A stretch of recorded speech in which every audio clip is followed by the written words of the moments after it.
స్తోత్రం. దేవునికి మహిమ కలుగును గాక. ప్రియమైన దేవుని పిల్లలారా, గడిచిన వారం నుంచి మనందరూ కూడా బైబిల్ను మనం ఎలా చదవాలో మనకు అర్థం కావడం లేదు. ఏదైనా ఒక గ్రంథం చదవాలంటే దానికి ముందుగా ఉన్న ఒక బ్యాక్గ్రౌండ్ నేపథ్యం మనకు అర్థం కాకపోతే గ్రంథం అనేది మనకి అర్థం కాదు. కావున బైబిల్ చదవాలని ఆసక్తి ఉన్నప్పటికీ, చదువుతున్నప్పటికీ అర్థం కాక బైబిల్ను ఆపేసిన రోజులు కూడా మన జీవితంలో చాలా ఉన్నాయి. కావున ఆ ఉద్దేశంతో మనం ప్రతి గ్రంథం ఎలా చదవాలి, ఎలా చదివితే మనకు అర్థమవుతుంది అని నేర్చుకుందామని ఒక బైబిల్ మీద అవగాహన అనే కార్యక్రమాన్ని మనం ప్రారంభించుకున్నాం. ప్రతి ఆదివారము పాత నిబంధనలో ఒక పుస్తకం నేర్చుకుంటూ ప్రతి మంగళవారం కొత్త నిబంధనలో ఒక పుస్తకాన్ని నేర్చుకుంటున్నాం. ఆ విధంగా గత కాలంలో మనం కొత్త నిబంధనలో మత్తయి సువార్తను మాట్లాడుకున్నాం. అలానే పాత నిబంధనలో ఆదికాండం కూడా మాట్లాడుకున్నాం. అయితే ఈరోజు మన ముందున్న అంశం, మనం మాట్లాడకపోతున్న అంశం మార్కు సువార్త యొక్క నేపథ్యం. ఈ మార్కు సువార్త యొక్క నేపథ్యాన్ని మనం జాగ్రత్తగా నేర్చుకుందాం. కావున ఈరోజు మీకు చెప్పే యొక్క లెసన్ అంతా కూడా ప్రశ్నలు జవాబులుగా ఉంటాయి. ఒక ప్రశ్న ఇస్తాను, దానికి ఆన్సర్ చెప్తాను. తర్వాత మరలా రెండో ప్రశ్న ఇస్తాను, దానికి ఆన్సర్ చెప్తాను. ఫర్ ఎగ్జాంపుల్గా మార్కు సువార్త ఏ కాలంలో రాయబడింది, ఇది ప్రశ్న. కింద ఏ కాలంలో రాయబడింది అనేది చెప్పడం జరుగుతుంది. ఫర్ ఎగ్జాంపుల్గా మార్కు సువార్త ఎవరు రాశారు అని ప్రశ్న ఉంటుంది. దానికి కింద రిఫరెన్సులు ఏ విధంగా రాశారు, ఎవరు రాశారు, వారి పరిస్థితి ఏంటి అన్నదంతా కూడా వస్తుంది. అలాగే మార్కు సువార్త ఎవరికి రాశారు, అది మూడో ప్రశ్న. అలా ప్రశ్న ఇస్తుంటాను, కింద జవాబు చెప్తుంటాను. అలా చెబితే మనకు బాగా అర్థమవుతుందని, బాగా మైండ్లో గుర్తుంటుందని ఉద్దేశంతో ప్రశ్నల రూపంలో ఈరోజు మీకు మార్కు సువార్త నేపథ్యాన్ని తెలియజేయాలని ఆలోచన కలిగి ఉన్నాము. కావున ఖచ్చితంగా పెన్ను, నోట్బుక్ ఉండాలి. అలాగే మీరు ఒక మంచి నోట్స్ పెట్టుకుంటే మంచిది. రబ్ బుక్ పెడితే పక్కన పడేస్తారు. ఒక బైండింగ్ ఉన్న బుక్ పెట్టుకుంటే ఈ యొక్క అంశాలను మీరు జాగ్రత్త పెట్టుకుని ఎప్పుడన్నా మీరు చదువుకోవడానికి, నేను మార్కు సువార్త చదవాలి అనుకుంటున్నాను అన్నప్పుడు చూసినప్పుడు మీరు ఈ యొక్క లెసన్ అంతా చూడగలగానే మీరు అదంతా మనసులో పెట్టుకుని మార్కు సువార్త చదివితే మీకు బాగా అర్థమవుతుంది. కానీ మంచిది. మీకు చెప్పే విషయాలు కొన్ని డబ్బులు పెడితే కానీ చెప్పరు. బైబిల్ తరగతులు, బైబిల్ ట్రైనింగ్లు చెప్పే తరగతులు ఇవి. కాకపోతే నాకు తెలిసినంతవరకు మీకు చెప్పాలని చెప్తున్నాను. చాలా విలువైన క్లాసులు. మరి అందరికీ మీరు ఇంటిమేట్ చేస్తున్నారో లేదు, దివ్యాలు చెప్పారా? సరే, వచ్చిన వాళ్ళ దృష్టిమంతులు, రాని వాళ్ళ దురదృష్టవంతులు అంతే. ఏదేమైనప్పుడు కూడా ఒకరున్నా చెప్పేస్తాను, ఎవరు లేకపోయినా చెప్పేస్తాను. క్లాసులో అయితే ఆగో, రైట్.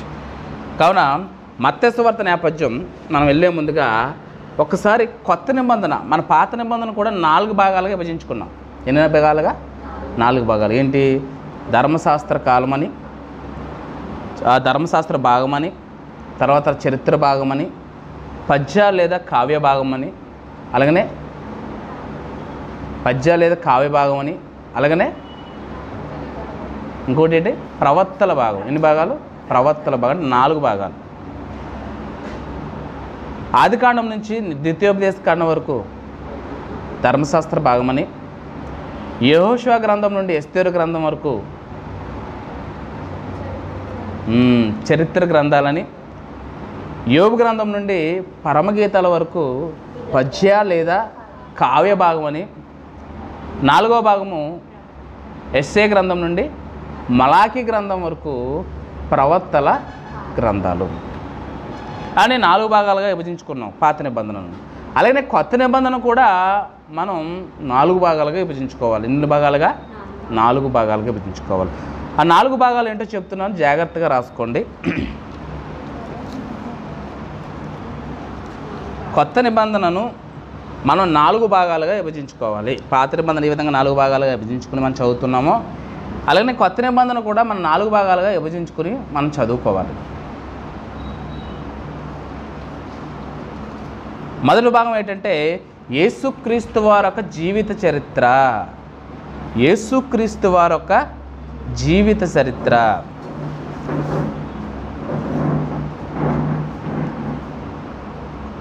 ప్రశ్న ఏమని రాసుకుంటారంటే కొత్త నిబంధనలను ఎన్ని భాగాలుగా విభజించుకోవచ్చు, అవి ఏమిటి అని ప్రశ్న రాసుకోండి. ప్రశ్న కింద ఇవి రాసుకుంటే మీకు బాగా అర్థమవుతాయి. ముందుగా క్వశ్చన్ చెప్తున్నాను రాసుకోండి. కొత్త నిబంధనలను ఎన్ని భాగాలుగా విభజించుకోవచ్చు, అవి ఏవి, వాక్యాధారాలతో తెలియజేయండి అని ప్రశ్న రాసుకోండి.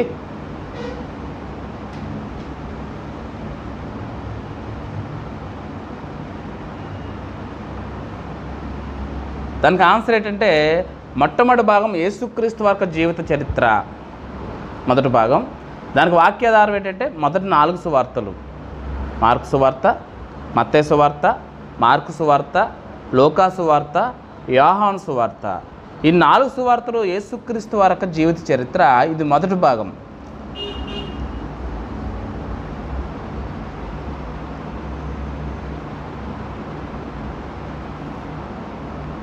ఇక రెండవ భాగము చరిత్ర, సంఘ చరిత్ర. సంఘం ఎలా ప్రారంభమైంది, దాని వెనకాల ఉన్న చరిత్ర ఏమిటి. రెండవ భాగం భాగానికి సంఘ చరిత్ర అని పెట్టుకోండి. దానికి వాక్యాధారము అపోస్తుల కార్యములు, ఒకే ఒక పుస్తకం, అపోస్తుల కార్యములు.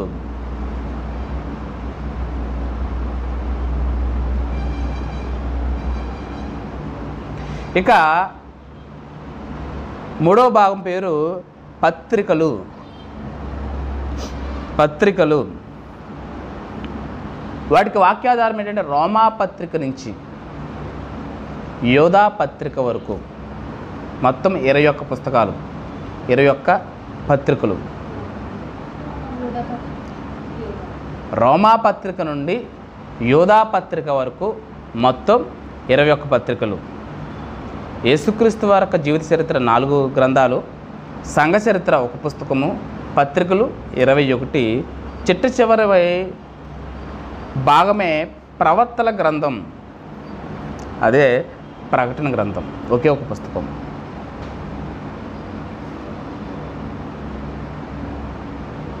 ఇది మన మత్తయి సువార్త ప్రారంభంలో చెప్పాలి, అది మరలా చెప్పాను. దీన్ని రాసుకుంటే దానికంటే ముందర మీరు ఒకవేళ నోట్స్ కానీ పర్ఫెక్ట్గా రాసుకునేలాగా ఉంటే మత్తయి సువార్త ముందు ఇది రాసుకోండి అంతా. ఇప్పుడు రాసుకున్నారు కదా, ఇప్పుడు చెప్పిందంతా కూడా మత్తయి సువార్త ప్రారంభంలో మీరు రాసుకుని ఆ తర్వాత మత్తయి సువార్త, మార్కు సువార్త, లూకా సువార్త అని రాసుకుంటే మీకు నోట్స్ అనేది చాలా ఉపయోగపడుతుంది. కాబట్టి బాగా రాసుకోండి. రాసేసుకున్నారా? టైటిల్ మార్కు సువార్త నేపథ్యం అని పెట్టుకోండి. మార్కు సువార్త నేపథ్యం పెట్టుకోండి. మొట్టమొదటి క్వశ్చన్లు ఆన్సర్ల రూపంలో ఉంటాయని చెప్పాను కదా. మొదటి క్వశ్చన్ ఏంటంటే మార్కు సువార్త రచయిత ఎవరు? రాసుకోండి. మార్కు సువార్త రచయిత ఎవరు?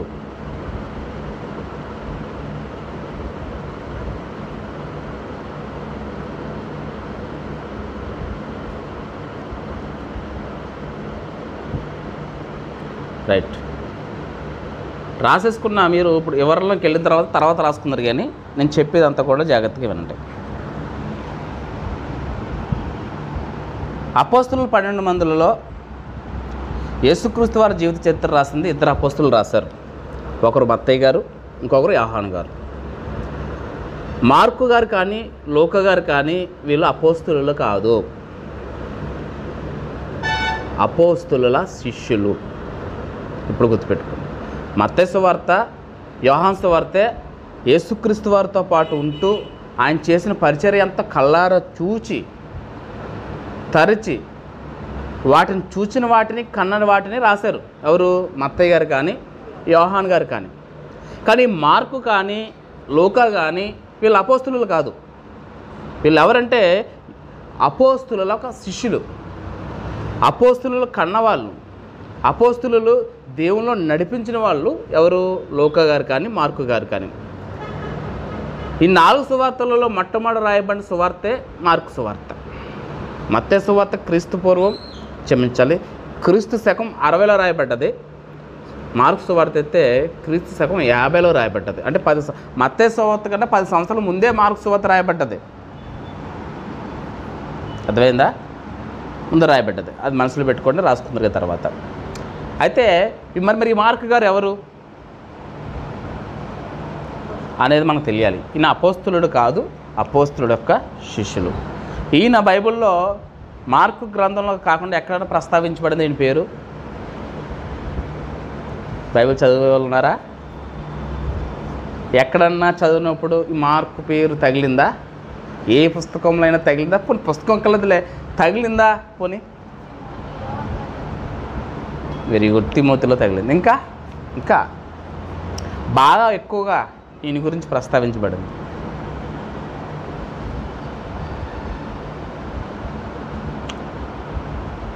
ఈయన ఎవరంటే గుర్తుపెట్టుకోండి, అపోస్తలుడైన పేతురు గారు వాక్యం చెప్పి, దేవుడి గురించి చెప్పి, దేవుల్లో నడిపించిన ఆయన శిష్యుడు ఈయన. పేతురు రాసిన పత్రిక, అపోస్తలుడైన పేతురు గారు రాసిన మొదటి పత్రిక 5వ అధ్యాయం.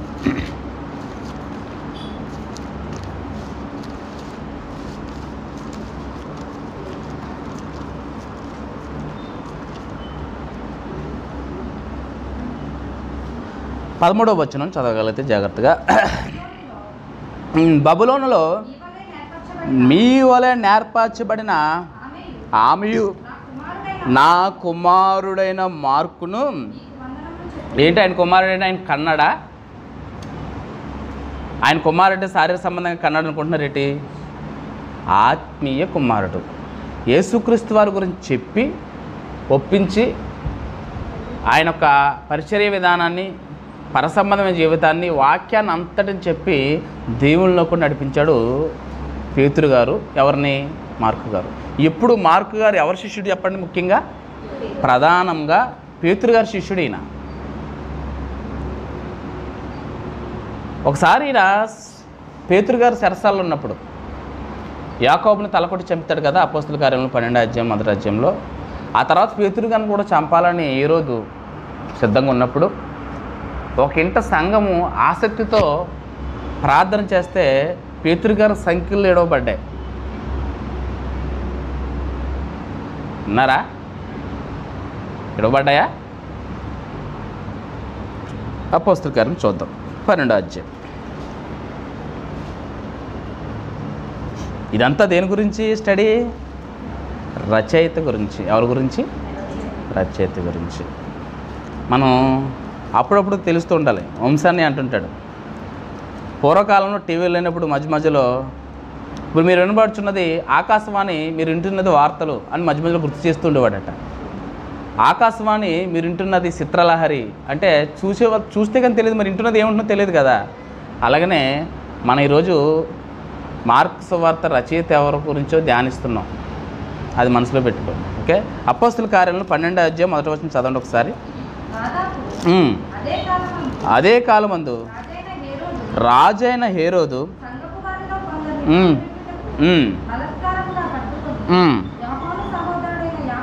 యాకోబును ఖడ్గంతో చంపించుదును. ఇది సందర్భ పరిచయం. ఏంటంటే సంఘంలో హింస కలుగుతుంది. యెరూషలేములో భయంకరమైన హింసలు. యేసుక్రీస్తు అని ఎవరినైతే నమ్ముకుంటున్నారో వారు అందరూ కూడా చంపేస్తున్నారు. చాలామంది భయపడిపోయి చెదిరిపోయారు, చాలామంది దాక్కున్నారు. కానీ ఈ అపోస్తలులు మాత్రం భయపడలా, ధైర్యంగా చెప్తున్నారు వాక్యాన్ని. అలా చెప్తున్న యాకోబుని తీసుకెళ్ళి ఖడ్గంతో చంపించారు. అలా చెప్తున్న పేతురు గారిని కూడా చెరసాలలో తీసుకెళ్ళి చూడండి. 5వ వచనం. ఉంచబడెను. సంఘమైతే అతని కొరకు అత్యాసక్తితో దేవునికి ప్రార్థన చేయండి. ఎందుకు అతని కోసం సంఘం ప్రార్థన చేస్తుంది? ఆ సంఘానికి కాపరు ఎవరు? మనం ఎందుకు దేవరత్న గారి కోసం ప్రార్థన చేసాం? మన సంఘానికి కాపరు ఆయనే కాబట్టి, మన సంఘాన్ని నడిపించేది ఆయనే కాబట్టి మనం ఆయన నిమిత్తం ప్రార్థన చేసాం. అలాగనే ఈరోజు సంఘం ఆసక్తితో ప్రార్థన చేస్తుందంటే, ఫ్లైట్ మోడ్లో పెట్టకపోతే సాతను గట్టిగా పని చేద్దాం. రైట్, ఎక్కడ ఉన్నాను? ఎరుసలేంలో ఉన్నాం కదా. Okay, right. మన అయ్యగారి గురించి మనం ఏ విధంగా ప్రార్థన చేస్తున్నామో అలాగనే సంఘం ఆసక్తితో పేతురు గురించి ప్రార్థన చేస్తుందంటే పేతురు గారు ఆ సంఘ కాపరి. ఆ సంఘం ఎవరింట్లో ఉందో తెలుసా? ఆ సంఘం ఎవరింట్లో ఉందంటే మన మార్కు గారు ఉన్నారు కదా, మార్కు సువార్త రాసిన ఆయన ఇంట్లో సంఘం కొడుకుంది. చూడండి 12వ వచనం.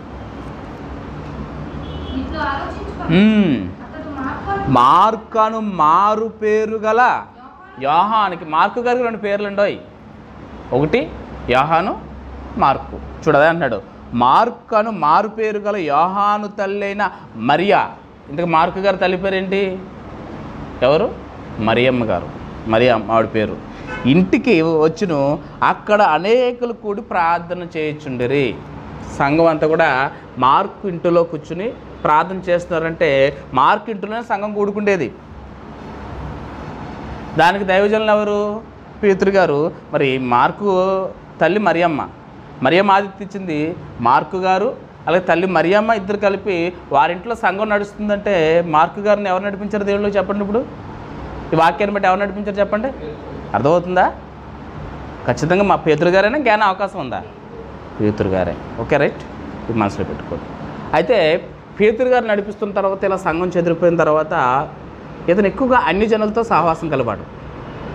మత్తయ్య గారైతే యూదులతో సాంగత్యం గలవాడు. మార్కు గారైతే మార్కు కూడా యూదుడే, లేవి గోత్రానికి సంబంధించిన వాడే. కానీ ఎక్కువగా అన్యులతో, అంటే అన్యులు ఎవరు ఆ కాలంలో? రోమీలు. గుర్తుపెట్టుకోండి, రోమీలతో సాంగత్యం, వారి ఆచారాలు, వారు దేనికంటే భయపడతారు, ఎలా ఉంటారు, వారి ఆచార పద్ధతులు అన్నీ తెలిసిన వాడి మార్కు. అయితే తర్వాత కాలంలో పేతురు గారు వేరే చోటకు పరిచయకి వెళ్ళిపోతుంటే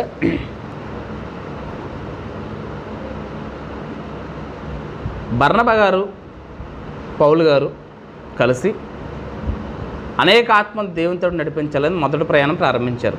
అపోస్తలుల కార్యములు 13వ అధ్యాయంలో ఉపవాసం ప్రార్థన చేసి ప్రారంభించారు. ప్రారంభించకముందు వీరికి మార్కు పరిచయం అవుతాడు. మార్కు గారు ఎవరంటే బర్నాబా గారి మేనల్లుడు. ఎవరండి? బర్నాబా గారి మేనల్లుడు. బర్నాబా గారు ఎవరో తెలుసు కదా, తన ఆస్తులన్నీ అమ్మి దేవుడికి ఇచ్చినవాడు, పౌలు గారికి అవకాశం కల్పించినవాడు. పౌలు గారి టాలెంట్ని గుర్తించి పౌలు గారిని ముందుకు తీసుకొచ్చి తిన సీనియర్ అయినప్పటికీ కూడా దేవుళ్ళు తిన ముందు వచ్చినప్పుడు కూడా పౌలు గారు బాగా చెప్పగలడు, బాగా వాక్చోత్తార్యం గలవాడని బర్నబా గారు తను తగ్గించుకుంటూ పౌలు గారిని ఓ స్థితికి తీసుకొచ్చినాడు. మొట్టమొదటి మెట్టే పౌలు గారికి బర్నబా.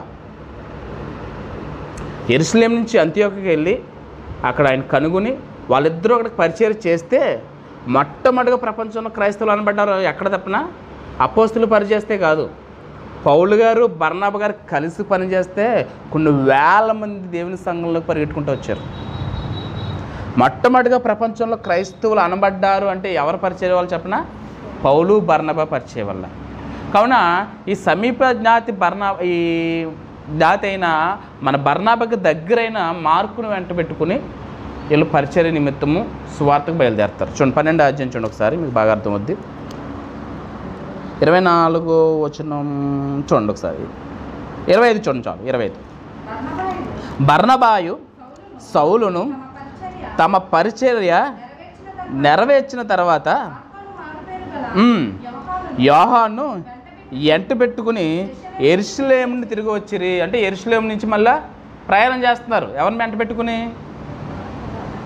మార్కును వెంట పెట్టుకుని ప్రయాణం చేస్తున్నారు. ప్రయాణం చేస్తుంటే ప్రయాణంలో కుప్రాకి వెళ్తారు, కుప్రా తర్వాత పెరిగి వెళ్తారు, పెద్దగి తర్వాత అంతియోక్యకి వెళ్ళిన తర్వాత శ్రమలు ఎక్కువైపోతాయి. ఏమి ఎక్కువైపోతాయి? శ్రమలు ఎక్కువైపోతాయి, కష్టాలు బాధలు ఎక్కువైపోతాయి. ఎటు చూసినా భయంగా ఉంటుంది. పౌలు బర్నబా అయితే భయపడరు. మార్కు అప్పుడే వచ్చాడుగా, మార్కు అన్యజనుల మధ్యన పెరిగాడు కదా. వాళ్ళు ఎంత క్రూరులో, వారు ఎంత మూర్ఖులో తెలుసు. వారు దొరికితే ఏ విధంగా హింసిస్తారో, ఏ విధంగా బాధపడతారో, ఏ విధంగా యాకోబు గారిని చంపించారో ఇవన్నీ తెలుసు కదా ఈయనకి. పౌలు గారికి బర్నబా గారు తెలుసు, కానీ వాళ్ళు బ్రతుకుడు క్రీస్తే చావైతే లాభం, మీరు చంపితే చంపేయండి, మేము మాత్రం యేసుక్రీస్తు వారి గురించి చెప్పడం మాత్రం మానవని వాళ్ళు ఫుల్ కమిట్మెంట్తో వారి ప్రాణాల సైతం లెక్క చేయకుండా దేవుడి పనికి అప్పగించుకున్న వాళ్ళిద్దరికి పరిచయం చేయడానికి వెళ్ళాడు ఎవరంటే మార్కు గారు. ఆ కష్టాలు బాధలు ఎక్కువైపోయి అమ్మో నన్ను కూడా చంపేస్తారని భయపడిపోయి అక్కడి నుంచి తిరిగి మరలా కృపరాకు వచ్చేస్తాడు.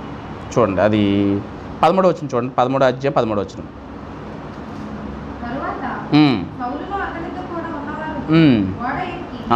క్షమించాలి, అంత్యోకులో కాదు పంపులో నుంచి బయటకు వచ్చేది. ఆ పాపు నుండి బయలుదేరి పంపులో ఉన్న పెరగ్గాకి వచ్చిరి. వారిని విడిచిపెట్టి యెరూషలేముకి తిరిగి వెళ్ళండి. మళ్ళీ వెళ్ళిపోయాడు యెరూషలేముకి. ఏమో నేను వెళ్ళలేను, నాకు ప్రాణాలకే ముప్పు అని భయపడ్డాడు ఎవరు? మార్కు గారు. కానీ మళ్ళా భయపడి వెనక్కి వచ్చేసిన తర్వాత ఈ మొదటి ప్రయాణం పూర్తయిపోతుంది. మళ్ళీ రెండో ప్రయాణం ప్రారంభిద్దామని బర్నబా గారు పౌలు గారు నిర్ణయించుకున్నప్పుడు మళ్ళీ బర్నబా గారు మరలా మార్కు గారిని తీసుకెళ్దామని చెప్తాడు. ఎవరిని చూడండి, పక్క అధ్యాయంలోనే 15వ అధ్యాయం క్షమించాలి, 15వ అధ్యాయం 36 నుంచి అవుతుంది. ఎక్కడ వచ్చినామని కూడా చూడండి. 36 అపోస్తుల కార్యంలో 15:36 నుంచి అవుతుంది చూడండి. కొన్ని దినమైన తర్వాత ఏ పట్టణంలో ప్రభు వాక్యం ప్రచురపరిచితమో ఆయా ప్రతి పట్టణంలో సహోదరులకు తిరిగి వెళ్ళి వారు ఎలా ఉన్నారో మనం చూద్దామని పౌలు బర్నబాతో చెంచండి. ఇక్కడ చూడండి ఎవరికి మనస్తత్వం. వాక్యం చెప్పేసిన తర్వాత అయిపోయింది కదా అని కాదు, మనం చెప్పిన వాక్యం వాళ్ళే ఎంత పనిచేసింది, వారు మారుమనసు పొందారా లేదా ఒకసారి చూసి వద్దాం అని బర్నబా ఇద్దరు కూడా అనుకున్న తర్వాత చూడండి అప్పుడు వారు ఎలా ఉన్నారో మనం చూద్దామని పౌలు బర్నబాతో అనిను. అప్పుడు మారు పేరు గల యోహాను వెంట పట్టుకుని పోటుకు బర్నబా ఇష్టపడను. కానీ పౌలు గారికి కోపం వచ్చేసిందండి. దేవుడి పని విడిచిపెట్టి బయటికి వెళ్ళిపోయాడు, ఇంకా దేవుడి పనికి ఏం పని చేస్తాడు? ప్రాణాలకు భయపడిపోయి వెనక్కి తిరిగాడు. అలాంటి మనిషిని మనం మళ్ళీ ఎలా తీసుకెళ్తాం? పౌలు గారు చాలా రోసం గలవాడు. అసలు ససేలొద్దు, దేవుడి పనిని విడిచిపెట్టి వెళ్ళినవాడు, దేవుడి పని పక్కన పెట్టి లోక సంబంధమైన భయాల కోసం పారిపోయిన వాడు, మనకెందుకు వద్దు వద్దు అని పౌలు గారికి దేవుడి పని పక్కన పెడితే దేవుడికి ఆయన చాలా కోపం. బర్నబే అవకాశం ఇచ్చాడు, మరి బర్నబా ఏం చెప్తే అది వినాలి పౌలు గారు. కానీ దేవుని పని విషయంలో మోమాటం లేనివాడు పౌలు గారు. రాజా మంత్రి పెద్ద చిన్న ఎవరు ఏ విషయంలో తగ్గించుకుంటాడేమో, కానీ దేవుని విషయంలో మోమాటం లేనివాడు. ఇతను మరలా మనల్ని విడిచిపెట్టి వచ్చేస్తాడు, ఇతను సరైనడు కాదు, ఇతను వద్దంటే కాదు బట్ వస్తాడు ఖచ్చితంగా, మనం మార్కుని తీసుకెళ్దాం అంటే ఇద్దరికి పెద్ద గొడవ అయిపోద్ది. ఎవరికే? పౌలు గారికి బర్నబా గారు. మామూలు గొడవ వాదం అయిపోద్ది. వద్దని ఈయన కావాలనైనా, వద్దని ఈయన కావాలనైనా. ఎవరి కోసం? మార్కు సువార్త రాసిన రచయిత కోసం. ఎవరి కోసం? మార్కు సువార్త రాసిన రచయిత కోసం పౌలు బర్నబాకి పెద్ద దెబ్బటి కింద చూడండి. ఇంకేమైంది చూడండి. ఎంట పెట్టుకుని పోటుకు బర్నబా ఇష్టపడను. అయితే పౌలు పంపులీలో పని కొరకు తమతో కూడా రాక తమను విడిచిన వాడిని వెంట పెట్టుకుని పోటు యుద్ధం కాదని తలంచును. ఆ విషయంలో వారిలో తీవ్రమైన వాదం కలిగిన వారు ఒకరినొకడు విడిచి వేరైపోయారట. చివరికి ఇద్దరు విడిపోయారట. ఎవరి వల్ల? మార్కు సువార్త రాసిన మార్కు వారి వల్ల ఏకంగా 2 సరైన భక్తులు, మంచి సేవ చేసిన వాళ్ళు ఏమైపోయారు? విడిపోయారట. చూడండి, వేరైపోయారు. బర్నబా మార్కుని వెంట పెట్టుకుని వాడెక్కి కుఫ్రాకి వెళ్ళిపోయాను. కుఫ్రా బర్నబా గారి సొంతూరు. బర్నబా గారి సొంతూరే కాదు, మార్కు గారి సొంతూరు కూడా ఏంటి? కుప్రాయే. మార్కు గారి సొంతూరు కుప్రా. ఆయన తల్లి పేరు ఏం పేరు? మరియా. ఆయన ఇంటిని ఏముంది? ఆ ఇంట్లో ఏముంది? సంఘం కూడుకుంటుంది. ఆయన మొట్టమొదటిగా దేవుళ్ళు నడిపించింది ఎవరు? పేతురు గారు. కావున బర్నబా గారికి బలమైన సేవకుల దగ్గర పనిచేసిన అనుభవం ఉంది. మొట్టమొదటిగా పేతురు గారు, బర్నబా గారు, అలాగనే పౌలు గారు. ఆ తర్వాత ఇది మారు మనసు పొంది పశ్చాత్తాపడి దేవుడి పని విడిచిపెట్టకూడదు, దేవుడి పని చేయాలని చాలా ఆసక్తి కలిగి దేవుడు పనిచేస్తాడు. అప్పుడు ఈ విషయం అంతా కూడా పౌలు గారు తెలిసి ఆ మార్కు నిమిత్తము ఏమని చెప్తున్నాడు చూడండి. కొలస్సీలు రాసిన పత్రిక 4:10.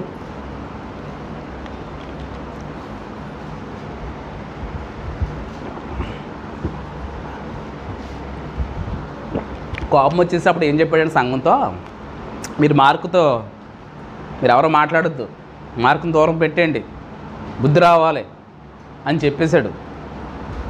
దాని తర్వాత ఏం చెప్తాడు చూడండి, కొలస్సీ 4:10.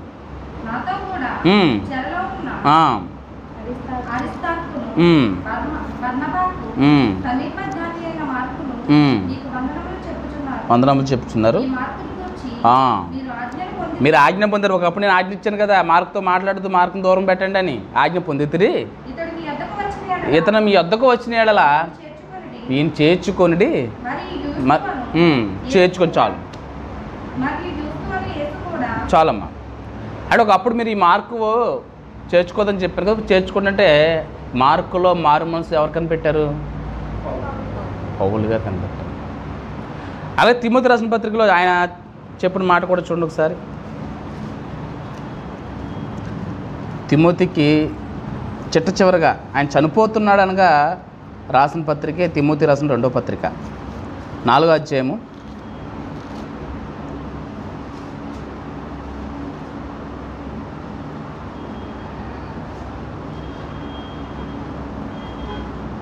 11వ వచనం చూడండి. లోకా మాత్రమే నా యొద్దన్నాడు, మార్కుని వెంట పెట్టుకుని రమ్ము, అతడి పరిచారం నిమిత్తము. ఈ పత్రిక ఎవరు రాస్తున్నారు? పౌలు గారు రాస్తున్నారు. ఒకప్పుడు అదే మార్కు కోసం పెద్ద గొడవ పెట్టుకుని బర్నాబాతో ఉన్న మంచి ఆత్మీయతను పోగొట్టుకున్న పౌలు గారు, అదే పౌలు గారు ఈరోజు మార్కుని ఏమంటున్నాడు? పరిచార నిమిత్తం నాకు చాలా ఉపయోగకరమైన వాడు.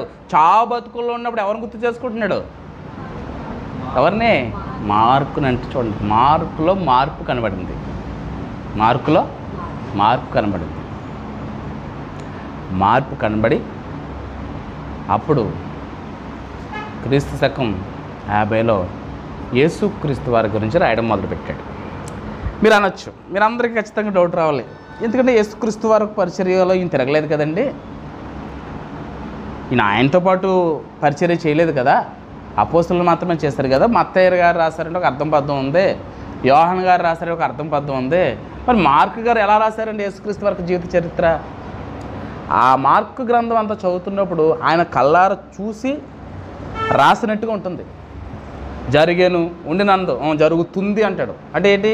మన కళ్ళతో చూసినట్టుగా రాసినట్టు ఉంటుంది. మరి ఏం చేద్దాం? మరి ఆయన రాయలేదంటారా? అపోస్తుడైన పేతురు గారి దగ్గర నేర్చుకున్నాడు. మార్కు సువార్తకు మరో పేరు చెప్పనా? పేతురు రాసిన గ్రంథం కూడా అంటారు. యేసుక్రీస్తు వారి పరిచర్య విధానం అంతా కూడా పేతురు గారిని అడిగి తెలుసుకుని రాసిన గ్రంథమే మార్కు సువార్త. ఆయన పుట్టడం, ఆయన పెరగడం, ఆయన పరిచర్య విధానం ఇదంతా కూడా తెలుసుకుని పేతురు గారి దగ్గర రాసిన గ్రంథమే మార్కు సువార్త. కావున మార్కు సువార్త ఒక రచయిత గురించి మనకి సరిపోతుంది అవగాహన. ఆయన దేవుళ్ళకి ఎవరు నడిపించారు, తర్వాత మధ్యలో ఏ విధంగా ఆయన పడిపోయాడు, మళ్ళీ తిరిగి ఏ విధంగా నిలబడ్డాడు, నిలబడిన తర్వాత ఎంత పరిచర్య చేశాడు, అలానే ఏ గ్రంథం రాశాడు? మార్కు గ్రంథాన్ని ఆయన రాశాడు. ఎవరు ప్రేరేపణ వల్ల రాశాడు? పేతురు గారు చెప్పిన సంగతులన్నీ మనసులో పెట్టుకుని పరిశుద్ధాత్మ ప్రేరణతో ఈ యొక్క ఎన్ని అధ్యాయాలు? మొత్తం 16 అధ్యాయాలని రాశాడు. కావున ఎవరు రాశారు అంటే మార్కు గారు రాశారు. కాబట్టి రచయిత గురించి మనకు అవగాహన అంటే మనకు గ్రంథం అర్థమవుతుంది. అలాగనే ఈయనకి రోమన్స్తో ఎక్కువగా అనుబంధం ఉన్నవాడు. ఈయన రోమన్స్ మధ్యన ఎక్కువగా జీవించేవాడు. అర్థమైందా? ఈయన సొంతూరు కుప్రా, ఈయన తల్లి పేరు మరియా. ఈయనను దేవుళ్ళు నడిపించింది పేతురు గారు. ఈయన ఇంటిలో ఒక సంఘం ఉంది. పౌలు గారు బర్నబా గారితో పరిచయం చేస్తూ మధ్యలో మరలా తిరిగి వెనక్కి రావడం అనేది జరుగుతుంది. మరలా పశ్చాత్తాపంతో మళ్ళీ దేవుడు పనిచేయడం. ఏ పౌలు గారితో అయితే తిట్టించుకున్నాడో, ఏ పౌలు గారు అయితే చేదరించుకున్నాడో, అదే పౌలు గారు నాకు ఖచ్చితంగా మార్కే కావాలి, ఎవరు వద్దు అనే స్థితికి ఎదిగిన భక్తుడు మార్కు గారు. మనమైతే తిడితే ఆ పాస్టర్ గారి దగ్గరికి వెళ్తామా? దరిదాపులో కనబడం, ఆ సంఘమే మానేస్తాం. మన బ్యాచ్ అది. దేవుని విషయంలో తిట్టాడంటే అది మనకు ఆశీర్వాదకరమే. ఏ పని విషయంలో ఎవరైనా తిడితే బాధపడినా పర్వాలేదు, కానీ దేవుని విషయంలో తిట్టారంటే అది ఆశీర్వాదం. ఓహో, నేను సరిగా లేను కదా, సరి చేసుకోవాలి కదా అనుకోవాలి తప్ప ఎప్పుడు బాధపడకూడదు, సంఘానికి దూరం అవ్వకూడదు. సంఘానికి దూరం ఏంటంటే మార్కు ఈరోజు మనకు కనబడతాడా? మార్కు సువార్త అనేది కనబడుతుందా చెప్పండి? అవునా? మార్కు సువార్త రచయిత ఎవరు? ఒకసారి ఇప్పుడు దాకా చెప్పిన సంగతులు రాసుకున్నారా? రాయలేదా? రిఫరెన్స్ కూడా రాయలేదా?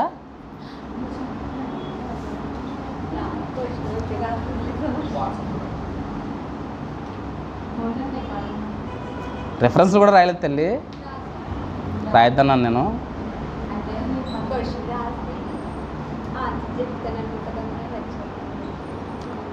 అదే, సారీ, క్షమించండి.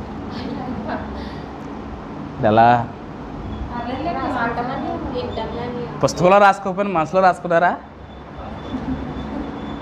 అది కూడా లేదా?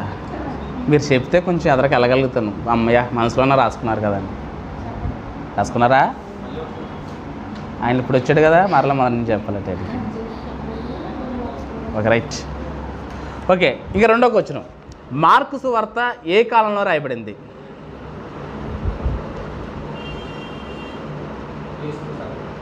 క్రీస్తు శకం. ఆన్సర్ అది రాసుకోండి, నవీన్ గారు చెప్పేశారు.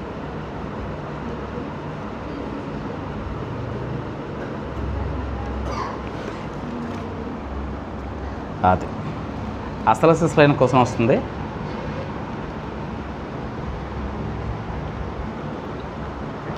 ఇక మూడో క్వశ్చన్, మార్కు సువార్త ఎవరికి రాశారు? నేను చెప్తుంటాను, కొన్ని రెఫరెన్స్లు నోట్ చేసుకోండి. రాయడంలో ఎక్కువగా దృష్టి పెట్టగా నా మాటలో ఎక్కువ దృష్టి పెట్టండి. రైట్, మూడు క్వశ్చన్ రాసుకోండి, రాసేసుకోండి. మార్కు సువార్త ఎవరికి రాయబడింది?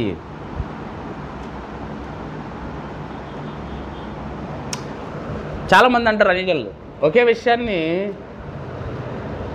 4 సువార్తలు రాయడం అయితే ఒక సువార్త సరిపోద్దు కదని. 4 సువార్తలు ఎందుకు రాయబడ్డానో తెలియక అజ్ఞానంతో మాట్లాడతారు.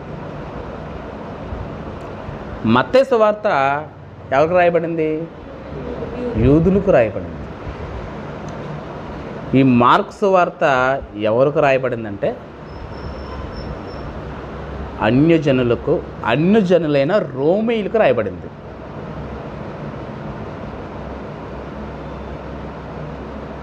మత్తయి సువార్త ఎత్తినప్పుడు ఫస్ట్ వచనంలో అబ్రహాం కుమారుడును దావీదు కుమారుడైన యేసుక్రీస్తు వరకు వంశవాళిని ఎత్తాడు. ఎందుకంటే యూదులకి ధర్మశాస్త్రం తెలుసు కాబట్టి వాక్యంలో ఉన్న అబ్రహాం గారి గురించి, దావీదు గారి గురించి, మోషే గారి గురించి ఎత్తి మత్తయి గారు యేసుక్రీస్తు వారి గురించి యూదులకు చెప్పాడు ఆయన. మరి అనిజనులకి దావీదు గారు అంటే అర్థమవుతుందా? అబ్రహాం గారు అంటే అర్థమవుతుందా? మోషే గారు అంటే అర్థమవుతుందా? మార్కు సువార్తలో అబ్రహాం గారు కనబడరు, దావీదు గారు కనబడరు, మోషే గారు కనబడరు.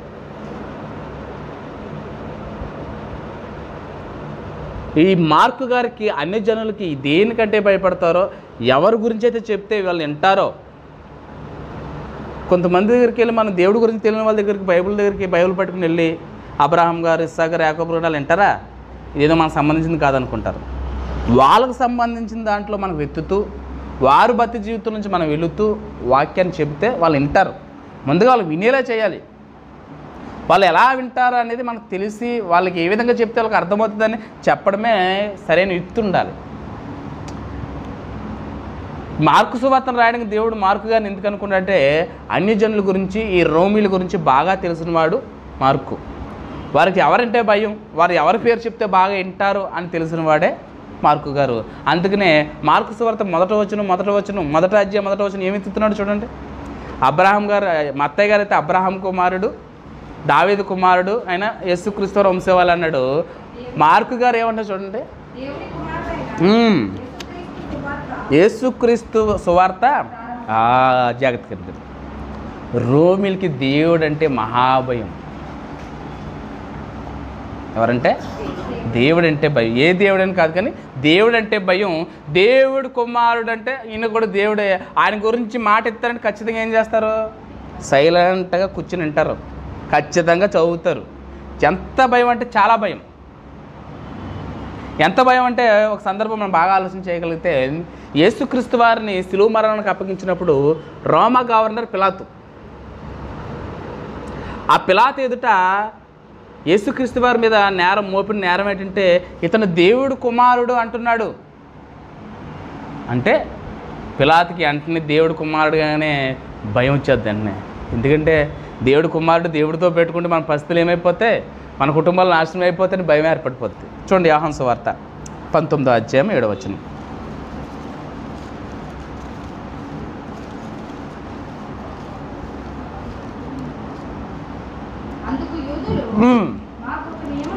మాకు ఒక నియమం కలదు, తాను దేవుడు కుమారుడనే చెప్పుకొను గనుక ఆ నియమం చొప్పున 19వ అధ్యాయము 7వ వచనం. అమ్మ మీరు ఇంకా వెతుక్కుంటున్నారే, చావాలని చెప్పి చూడండి 8వ వచనం. అందరూ జాగ్రత్తగా చూడండి. పిలాతు ఎవరు? రోమా గవర్నర్, ఒక అన్యజనుడు. పిలాతు ఆ మాటని మరీ ఎక్కువగా భయపడి, ఎందుకు భయం వచ్చింది? ముందర ఏం చెప్పారు వీళ్ళు? దేవుని కుమారుడు అనగానే అప్పటి వరకు భయం లేదు ఆయనకి, ఏదిలే అనుకున్నాడు. ఎప్పుడైతే దేవుని కుమారుడు అన్నారనుకో, పిలాతు ఆ మాట విని మరీ ఎక్కువగా భయపడి తిరిగి అధికార మందిరంలోకి ప్రవేశించును. చాలదా?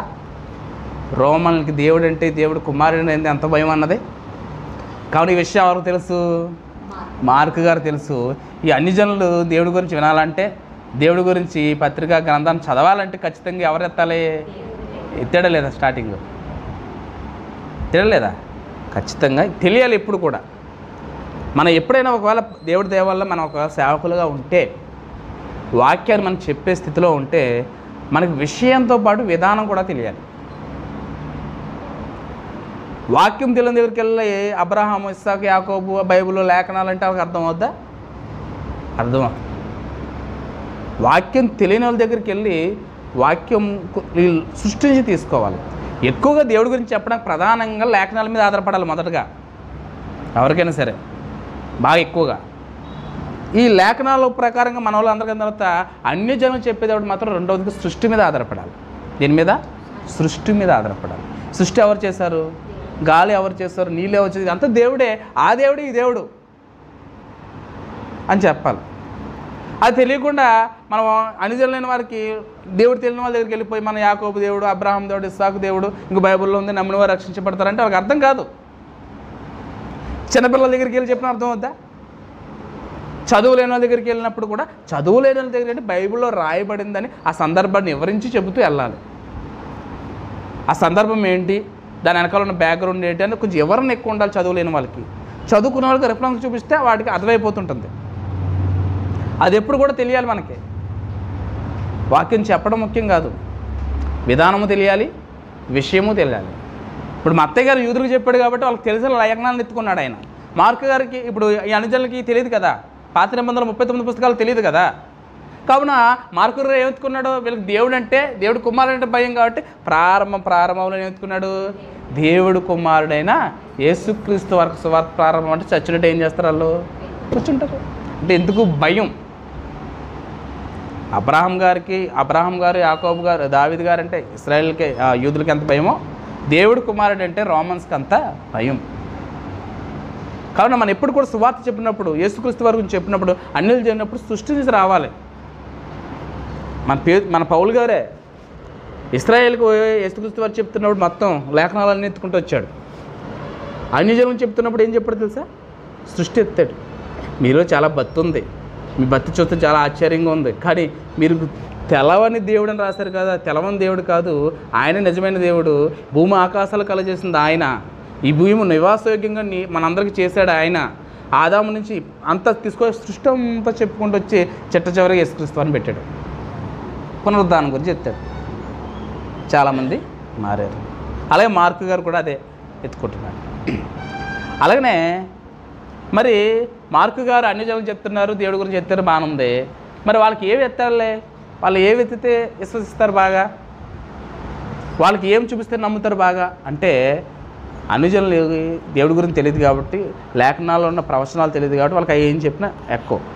కాబట్టి మార్కు గారు ఏమెత్తుకున్నారంటే అద్భుతాలు, సూచక్రియలు, ఎక్కువగా ఎత్తుకున్నాడు. మార్కు సువార్త ఇక్కడ అద్భుతాలు ఉంటాయి. ఆయన ముట్టగానే స్వస్థత వచ్చిందని, అంజూరపు చెట్టుని చూడగానే నువ్వు శపించబడని వెంటనే శపించబడవు అని, రక్తస్రావంగా స్త్రీ రక్తం ఆగిపోయిందని, ఆ చనిపోయిన కుమార్తెలు లేవనెత్తి, ఇంకా ఎక్కువగా అద్భుతాలే ఉంటాయి ఇందులో. ఎందుకంటే అనుజనులకు ఏం చూపించాలి మరి? అంతే కదా, అనుజనులకు అద్భుతాలు చూపించాలి, సూచక్రియలు చూపించాలి. వాటిని చూపించి చెప్పాలి యేసుక్రీస్తు వారి గురించి. అప్పుడే నమ్ముతారు వాళ్ళు, దేవుడు అంటే అద్భుతం చేయాలి, వాళ్ళకి లెక్కది. దేవుడు అంటే ఇంత గొప్పడం, దేవుడు ముట్టుకోగానే రక్తస్రావం ఆగిపోయిందా? దేవుడు మాట పలకగానే అంజూరపు చెట్టు మాడిపోయిందా? అదే భావన వాళ్ళకి రావాలని ఎక్కువగా ఈ మార్కు సువార్తలో ధర్మశాస్త్రం సంబంధించిన ఏ విషయాలు కనబడవండి. మత్తయి సువార్తలో యేసుక్రీస్తు వరకు ప్రసంగాలు ఎక్కువ కనబడతాయి, కానీ మత్తయి సువార్తలో యేసుక్రీస్తు వరకు ప్రసంగాలు కాదు, యేసుక్రీస్తు వరకు అద్భుతాలు ఎక్కువ కనబడతాయి, యేసుక్రీస్తు వరకు సూచక్రియ ఎక్కువ కనబడతాయి. ఎందుకు? అన్యజనులకి వాటిని చూపిస్తేనే వాళ్ళకి బాగా అర్థమవుతుంది. ఒక అబ్రాంగ్ ఎలా చేస్తారంటే వారు తెలియదు. యేసుక్రీస్తు వారు చూడండి ఎలా చేశాడు, పలానా కపెర్నహూము పట్టణంలో రక్తస్రావంగా స్త్రీ ఆయన చెంగుముట్టుగానే రక్తం ఆగిపోయింది. ఆయన దేవుడు కాకపోతే ఎందుకు ఆగుద్ది? ఒక చెరసాల సమాజ మంది అధికారి కూతురు చనిపోయింది, 12 సంవత్సరాల అమ్మాయి, కాలుతో చూడండి వెళ్ళి ఇప్పటికి కూడా. ఆయన వెళ్ళి ప్రార్థన చేయగానే తిరిగి లేచింది. అది పలానా ఆ ఎరుకో నుంచి యెరూషలేము పట్టణంలో అంజూరపు చెట్టు ఉండేది, ఆ చెట్టు ఇప్పుడు లేదు చూడండి వెళ్ళి. అది అని సువార్త విధానం, పరిచయ విధానం. కావున మార్కు సువార్త ఎవరికి రాయబడింది? అన్ని జనులైన రోమీలకు రాయబడింది. వారికి చెప్పడానికి ఆయనకి ఎన్నుకున్న ప్రధానమైన విషయం ఏంటంటే అద్భుతాలు, సూచక్రియలు, ఇంకోటి ఏంటంటే పరిచర్య గురించి చెప్పాడు. ఆయన దేవుడే ఉండి పరిచారం నిమిత్తమే భూమి మీదకి వచ్చాడు, పరిచర్య చేయడానికి భూమి మీదకి వచ్చాడు. మళ్ళీ మీకు కొంచెం వివరంగా మళ్ళీ వస్తుంది ఈ ప్రశ్నలోకి, ఇంతవరకు సరిపోతుంది. ఎవరికి రాస్తారు చెప్పండి? మార్కు సువార్త అన్ని జనులైన రోమీలకు రాస్తారు. రెఫరెన్స్ రాసుకున్నారు కదా, మీరు నోట్ చేసుకోకపోతే నేను పడ్డ కష్టం అంతా వృధా అయిపోతుంది. నోట్ చూసుకోలేదా? విన్నారా? చెప్పండి మరలా. రెఫరెన్స్ చెప్తాను రాసుకోండి. మార్కు 1:1,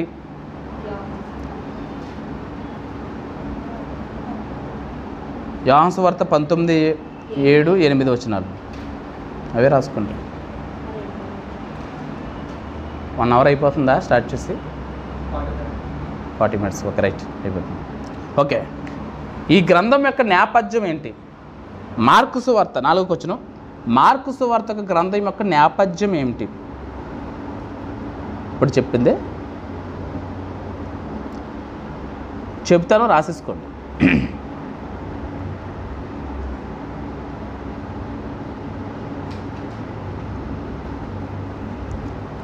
అన్ని జనులైన రోమీలకు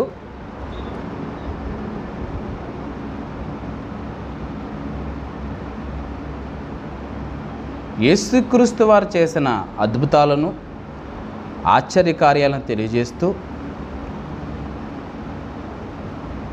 ఈయనే నిజమైన దేవుడు, మనందరికీ రక్షకుడు అనే విషయాన్ని తెలియజేయడానికి రాయబడిన గ్రంథమే మార్కు సువార్త. ఎప్పుడైనా సరే మార్కు సువార్త చదవాలనుకుంటే ఇది మైండ్లో పెట్టుకుని చదివితేనే మీకు నీట్గా అర్థమవుద్ది. అన్యజనులైన రోమీలకు యేసుక్రీస్తు వారు చేసిన అద్భుతాలను, ఆశ్చర్యకార్యాలను తెలియజేస్తూ ప్రభువైన యేసుక్రీస్తు వారిలోకి వారందరినీ నడిపించడానికి రాయబడిన గ్రంథమే మార్కు సువార్త. నేను వేరేలా చెప్పాను, ఏదైనా సారం అది రాసుకోండి. ఇందాక ఒకలా చెప్పాను, ఇప్పుడు ఇంకోలా చెప్పాను. రైట్.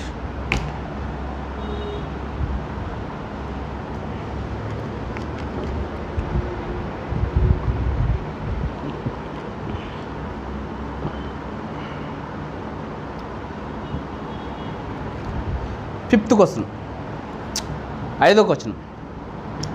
మత్తయి సువార్తను మనం అర్థం చేసుకోవడానికి ఎన్ని భాగాలుగా విభజించుకోవాలి? ఆ భాగాలు ఏమిటి? క్షమించాలండి, మార్కు సువార్త క్షమించాలి. మీరు చెప్పండి, నా ఏదో విచిత్రంగా చూడకండి. అన్న మార్కు సువార్త కదా అన్న, చెప్పండి, తప్పలేదు. ఎవరైనా తప్పు చేస్తారు, నేను పెద్ద గొప్ప కదా. మార్కు సువార్తను మనం అర్థం చేసుకోవడానికి ఎన్ని భాగాలుగా విభజించుకోవాలి? ఆ భాగాలు ఏమిటి? నేను నోట్స్ 5వ క్వశ్చన్ అయ్యా. మొదటి క్వశ్చన్, మార్కు సువార్త రాయబడిన రచయిత ఎవరు? 2వ క్వశ్చన్, మార్కు సువార్త ఏ కాలంలో రాయబడింది? మనం అర్థం చేసుకోవడానికి ఎన్ని భాగాలుగా విభజించాలి? అవి ఏమిటి? 3వ క్వశ్చన్, మార్కు సువార్త ఎవరికి రాశాడు? 4వ సువార్త, మార్కు సువార్త యొక్క నేపథ్యం ఏమిటి? 5వ క్వశ్చన్, మార్కు సువార్తను మనకు అర్థం కావాలని ఎన్ని భాగాలుగా విభజించుకోవాలి? అవి ఏమిటి? రాసుకుంటున్నారా? మొత్తం 4 భాగాలుగా విభజించుకోవాలి.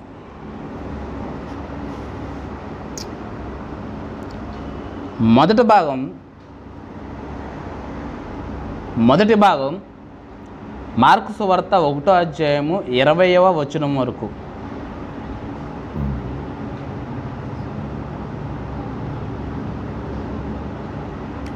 మొదటి అధ్యాయం 20వ వచనం వరకు. మొదటి అధ్యాయం 20వ వచనం వరకు. యేసుక్రీస్తు వారు పరిచర్యకు సిద్ధపాటు కలిగి ఉండుట ఈ భాగం పేరు. యేసుక్రీస్తు వారు పరిచర్యకు సిద్ధపాటు రాసుకున్నారు.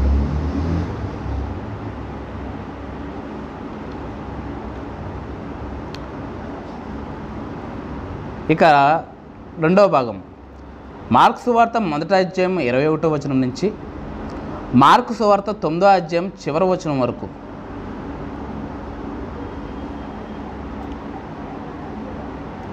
మార్కు సువార్త 1వ అధ్యాయం 21వ వచనం నుంచి మార్కు సువార్త 9వ అధ్యాయం చివరి వచనం వరకు.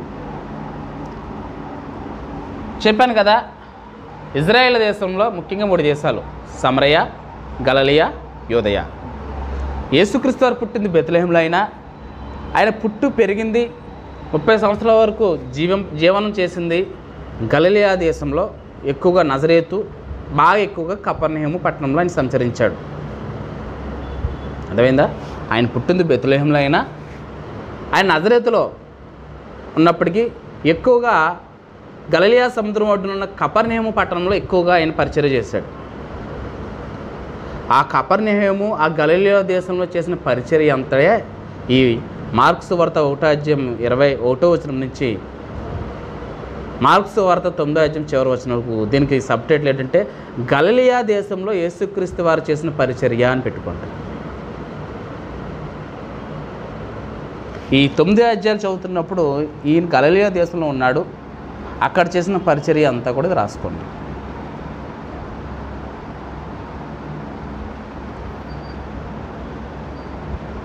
ఇజ్రాయెల్ దేశం కనబడుతుంది అందులో.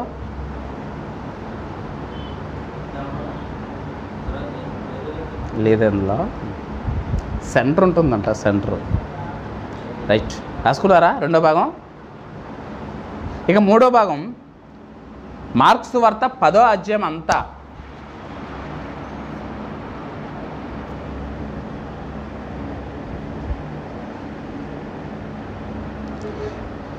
మార్కు సువార్త 10వ అధ్యాయం అంతా ఇది గలిలయ దేశం నుండి యోర్దాను నది అద్దరి, యోర్దాను నది యువతలేమో యెరూషలేము ఇవన్నీ ఉంటే అవతల కొన్ని పట్టణాలు ఉన్నాయి. యోర్దాను నది అద్దరి చేసిన పరిచర్యను రాసుకోండి.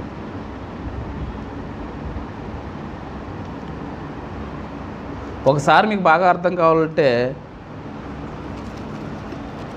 ప్రకటన గ్రంథం అయిన తర్వాత 4 మ్యాప్లు ఉన్నాయి కదా, ఆ 4 మ్యాప్ల్లో 3వ మ్యాప్ ఒకసారి నా యాంక్ చూడండి. మీ దగ్గర ఒకవేళ బైబిల్ లేకపోతే కనుక నా యాంక్ చూడండి. ఇదిగో ఇజ్రాయేల్ దేశం అంతా కూడా 3 దేశాలు: గలిలయ, సమరయ, యూదయ.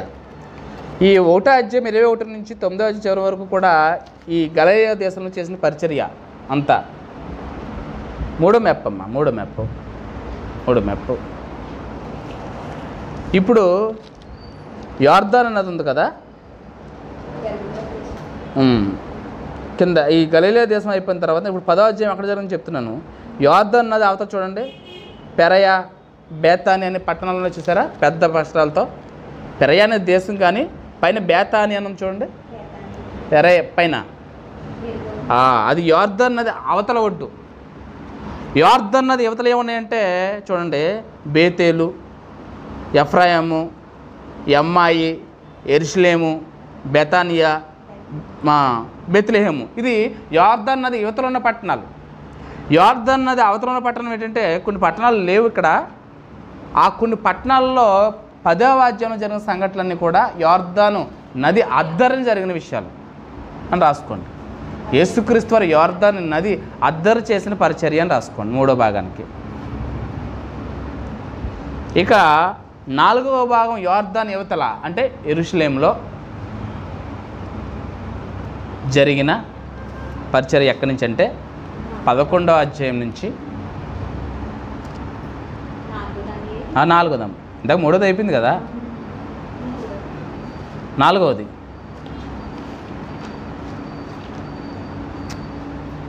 పదకొండవ అధ్యాయం నుంచి క్షమించాలి, ఓకే రైట్, 4వదే.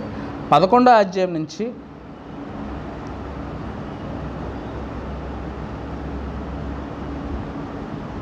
15వ అధ్యాయము చివరి వచనం వరకు యెరూషలేములో జరిగిన పరిచర్య మరియు ఆయనకు సిలువ శ్రమలు, సిలువ మరణం అని పెట్టుకోండి. క్షమించాలి 4 భాగాలని చెప్పాను కదా, 5 భాగాలను రాసుకోండి. 5 భాగాలు.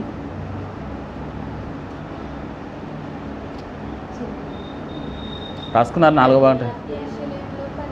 11వ అధ్యాయం నుంచి 15వ అధ్యాయం చివరి వరకు యెరూషలేములో యేసుక్రీస్తు వరకు పరిచర్య, సిలువ శ్రమలు, సిలువ మరణం. ఈ 11 నుంచి 15 అధ్యాయాల్లో ఉన్న విషయాలు.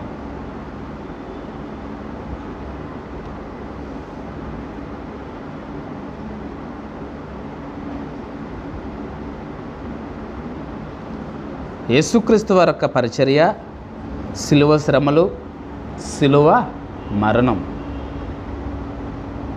రైట్. ఇక 5వ భాగము 16వ అధ్యాయము యేసుక్రీస్తు వరకు పునరుద్ధానము. ఎవరు వచ్చినా ఎక్కడికి రావాలి? పునరుద్ధానం దగ్గరికి రావాలి. ఏ వాక్యం చెప్పినా, ఏది చెప్పినా, ఎంత చెప్పినా, ఎంత గొప్ప ప్రసంగం చేసినా చిట్ట చివరిగా పునరుద్ధానం రాకపోతే అది సువార్త కాదు. అది దేవునికి సరైన రీతిలో అది సరైన విధానం కాదు. ఖచ్చితంగా యేసుక్రీస్తు వరకు మరణ పునరుద్ధానాలు రావాలి. దీని గురించి చెప్పినా, పాత నిబంధనలో చెప్పినా, కొత్త నిబంధనలు చెప్పినా ఎవరు రావాలి? యేసుక్రీస్తు వరకు పునరుద్ధానం రావాలి. అదే ముఖ్యం మనకి. 16వ అధ్యాయం రాసుకున్నారా? ప్రాంతాలు గలిలయ సముద్రం, క్షమించాలి, గలిలయ దేశము, సమరయ, యూదయ, మామూలే. రాసుకున్నారు కదా మీరు? మత్తయికి రాసుకున్నారా? రాసేసుకోండి, నీకు చెప్పేస్తున్నాను కదా. ప్రాంతాలు గలిలయ దేశము, సమరయ, యూదయ ప్రాంతాలను పెట్టుకోండి. ముఖ్యమైన పట్టణాలు కపెర్నహూము, యెరూషలేము.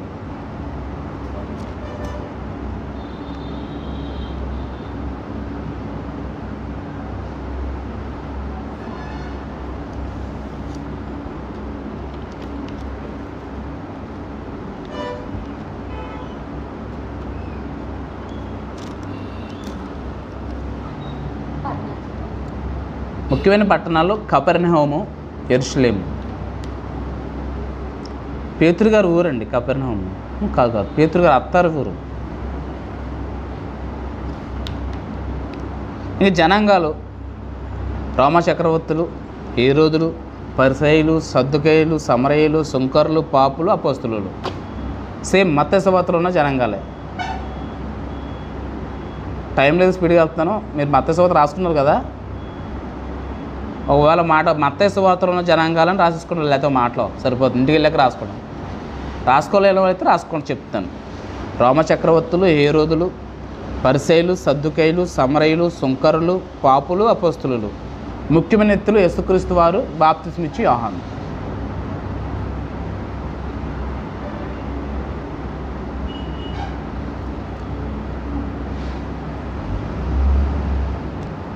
రోమా చక్రవర్తులమా, హేరోదులు, పరిసయ్యులు, సద్దుకయ్యులు, సమరయులు, సుంకరులు, పాపులు, అపోస్తులు. ముఖ్యమైన వ్యక్తులు ఎవరు? బాప్తిస్మిచ్చు యోహాను. Right, okay. ఇప్పుడు ఒక్క 10 నిమిషాలు మాట్లాడుకుని మనం ముఖ్యమైన సందర్భాలు 3 సందర్భాలు ఉన్నాయి మార్కులో. ఒకటి మార్కు సువార్త 16:16 రాసుకుని ఒకసారి చదివితే కొన్ని నిలువైన మాటలు నేర్చుకుని ఎదురుకెళ్దాం.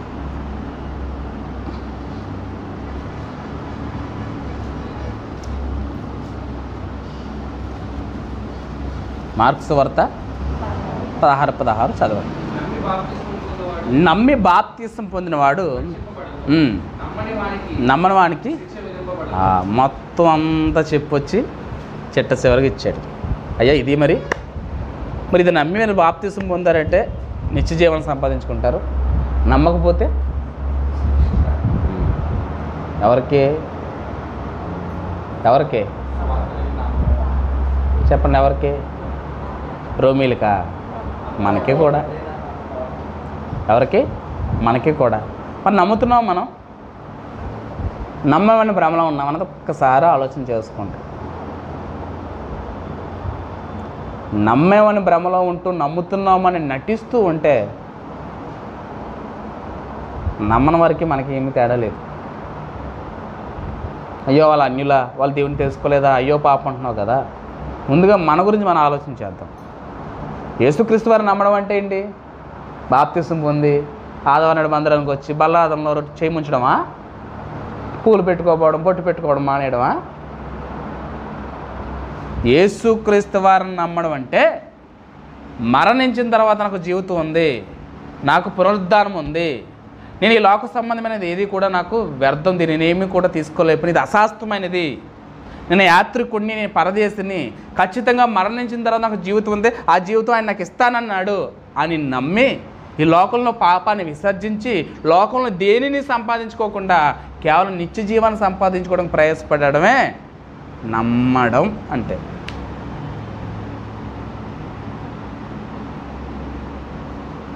మనస్మోరా అలా చెప్పనా? నమ్మడం అంటే ఏదో మందిరాలకు వచ్చి వెళ్ళిపోవడం, మనం కానుకలు ఇవ్వడం, మనం ఉపవాసాలు ఉండడం, మనం పూలు పెట్టుకోవడం మానేయడం, బొట్టు పెట్టుకోవడం మానేయడం, విగ్రహాలకు అర్పించింది తినడం మానేయడం, ఇది కాదు నమ్మడం అంటే. ఈ మార్కు గారు చెప్పింది అంతా చెప్పి పునరుద్ధానం ద్వారా చెప్పిన తర్వాత నమ్మి బాప్తిసం పొందండి. ఏం నమ్మంటున్నాడు? యేసుక్రీస్తు వారు మరణించారు, తిరిగి లేచాడు. ఆయన దగ్గరికి వెళ్తే నేను కూడా మరణించి తిరిగి లేస్తాను, పునరుద్ధాన సంబంధమైన జీవితం ఉంది, నిత్య జీవం ఉంది. ఆ నిత్య జీవనం సంపాదించుకోవాలంటే ఈ భూమి మీద పాపం చేయకుండా యథార్థంగా పరిశుద్ధంగా బ్రతుకుతూ నిజమైన భక్తిని సంపాదించుకుంటూ ఈ లోకంలో ఏదిని అశాస్త్రం ఇది శాస్త్రమైనది కాదు, దీని గురించి నేను దేనికోసం ప్రయాసపడకూడదు, చనిపోయిన నాకు జీవితం ఉందని పరసంబంధమైన వాటిని పైనున్న వాటి మీదే మనసు పెట్టుకుని దానిని సంపాదించుకోవడం కోసం బ్రతికేవాడే యేసుక్రీస్తుని నమ్మేవాడు. లేదు ఏమవుద్దులే, చిన్న అబద్ధాలే కదా, బూతులే కదా, దొంగతనాలే కదా, దురాలోచనలు కదా అనుకుంటున్నావా? అయితే శిక్ష తప్పదు. మరణం అనేది ఎంత భయంకరమైనదో మొదటి మరణం కాదండోయ్, రెండో మరణం చాలా భయంకరమైనది. ఆ మరణానికి దెయ్యాలే భయపడతాయంటే ఒకసారి ఆలోచించండి. వచ్చిన మనం కూడా నిర్లక్ష్యం చేస్తే, ఇంత గొప్ప నిర్లక్ష్యం చేస్తే ఎవరు తప్పించుకోగలం? ఇప్పుడు లోక సంబంధానికి వాళ్ళ అదృష్టవంతులు కదా పక్కన పెట్టండి. దేవుడు ఈరోజు నిన్ను నన్ను కూడా నమ్మి పరలోకాన్ని తీసుకెళ్ళాలని నిన్ను నన్ను కూడా దేవుని దగ్గర నడిపించి కూర్చుండి పెట్టాడు. కూర్చున్న మనం ఇంకా లోక సంబంధమైన వాటి మీద ఏముందిలే అని మన హృదయాలు కఠినపరుచుకుంటూ ఇంకా పాపంలోనే కొనసాగుతూ ఉంటే ఇంత బతికి ఇంటి వెనక చచ్చినట్టు ఏదో వచ్చి అన్నీ కొన్ని మానుకుని వచ్చాం. వచ్చిన మనం పూర్తిగా మానుకుని పరిశుద్ధంగా యథార్థంగా బ్రతుకుతాం. నరకం అనేది ఎంత ప్రమాదకరం కాకపోతే దేవుడే పరలోకం నుంచి భూమి మీదకి వచ్చి ప్రాణం పెట్టవలసిన పని ఎందుకు వచ్చింది చెప్పండి? ఆయనే పరలోకాన్ని విడిచిపెట్టి భూమి మీదకి వచ్చి ముఖం మీద ఉమ్ము వేయించుకున్నాడంటే, మూడు మీక మీద సిలువ వేసుకుని తన రక్తాన్ని అంత కాచాడంటే నరకం అనేది ఎంత ప్రమాదకరమైనదో మనకు అర్థం కావాలి. కూర్చుంటే వెళ్ళిపోతుంది కదా, తింటే వెళ్ళిపోతుంది కదా, నడిస్తే వెళ్ళిపోతుందని కాదు. మనం ఇంకా ఎందుకు గాలి పీలుస్తున్నాం, మనం ఎందుకు నీళ్లు తాగుతున్నాం, మనం ఇంకా ఎందుకు ప్రాణాలతో ఉన్నాం, మళ్ళీ ఎందుకు నమ్మి దేవుడు నిన్ను నన్ను ఇక్కడ తీసుకొచ్చి నిల్చోబెట్టాడు. ఆలోచన చేయండి దయచేసి. గత ఎంతోమంది కరోనా రకరకాలుగా వచ్చి వెళ్ళిపోయారు. ఇంకా నువ్వు నేను కూడా ప్రాణాలతో ఉన్నామంటే మన నీతిమంతులు మన కాదు. దేవుడు నిన్ను నన్ను కూడా ప్రేమిస్తున్నాడు అండి. దేవుడు నిన్ను నన్ను కూడా నన్ను ఎవరో పట్టించుకోవడం అనుకుంటున్నాం, కానీ ఈరోజు నువ్వు నేను కూడా ప్రాణాలతో ఉన్నామంటే ఆయన నిన్ను పట్టించుకుంటున్నాడు కాబట్టే. ఎందుకు పట్టించుకుంటున్నాడు? నువ్వు కావాలి, నువ్వు ఆయన కావాలి. నువ్వు తప్పులు చేసినా, పాపాలు చేసినా, అతిక్రమాలు చేసినా ఇంకా నిన్ను నన్ను కూడా ప్రాణాలతో ఉంచుతున్నాడంటే ఆయన నువ్వు నేను కావాలి. మరి అంత భయంకరమైన నరకాగ్నిలో పడుకోకుండా మన జీవితాలు మార్చుకోవాలి. నమ్మాలి, నమ్మినట్టుగా నటించొద్దు దయచేసి. అపవాదిగాడు మాయ చేస్తాడని రకరకాలుగా చూపిస్తుంటాడు. మనం ఎరగాలి, ఆడ తంత్రాలు ఎరగాలి, మన జీవితాలు మార్చుకోవాలి. అదే చెప్పాడు మార్కు గారు. నమ్మినవాడు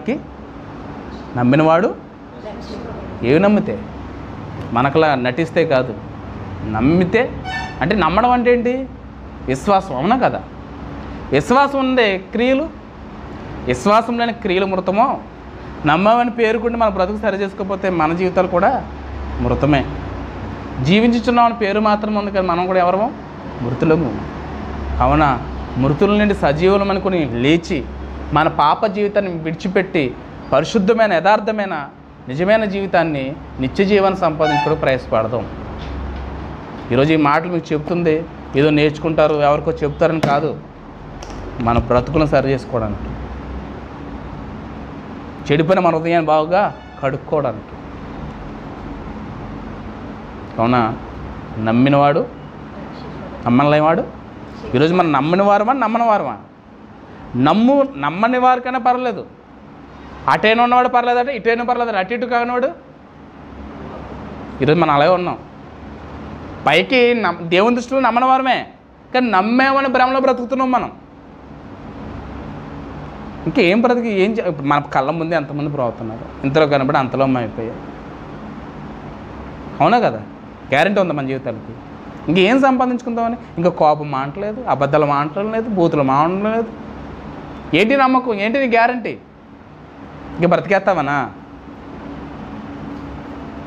ఎప్పుడు దేవుడికి ప్రాధాన్యత ఇస్తూ ఉండాలి, దేవుడికి మొదటి స్థానం ఇస్తూ ఉండాలి. దేవుడికి మొదటి స్థానం అంటే ఏంటి? దేవుడు మాటకి మొదటి స్థానం ఇవ్వాలి. దేవుడు చెప్పిన మాటల ప్రకారంగా బ్రతకడానికి ప్రథమ స్థానం ఇస్తూ ఉండాలి. అలా బ్రతకగలిగితేనే అమ్మా మనం ఏం సంపాదించుకుంటాం? నిత్య జీవాన్ని సంపాదించుకుంటాం. లేకపోతే రాదు. ఇది మార్కు గారు చెప్పింది, నేను చెప్పింది కాదు. ఎవరు చెప్పారు? మార్కు గారు చెప్పింది. ఇక రెండోది చూడండి, మార్కు సువార్త 10వ అధ్యాయం 45వ వచనం.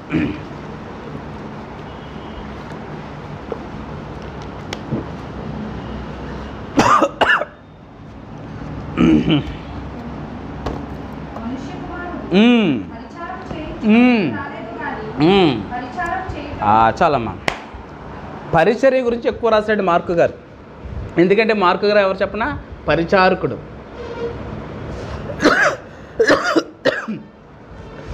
ఒకసారి తిమోతి రాసిన పత్రిక చదవండి. ఇందాక చదివింది మాట. తిమోతి రాసిన పత్రిక 2వ పత్రిక చిట్ట చివరి అధ్యాయంలో ఉంది కదా మాట. ఒకసారి 11వ వచనమా?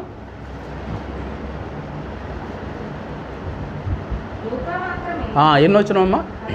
11వ వచనం చదువు. లూకా మాత్రమే నా వద్ద ఉన్నాడు,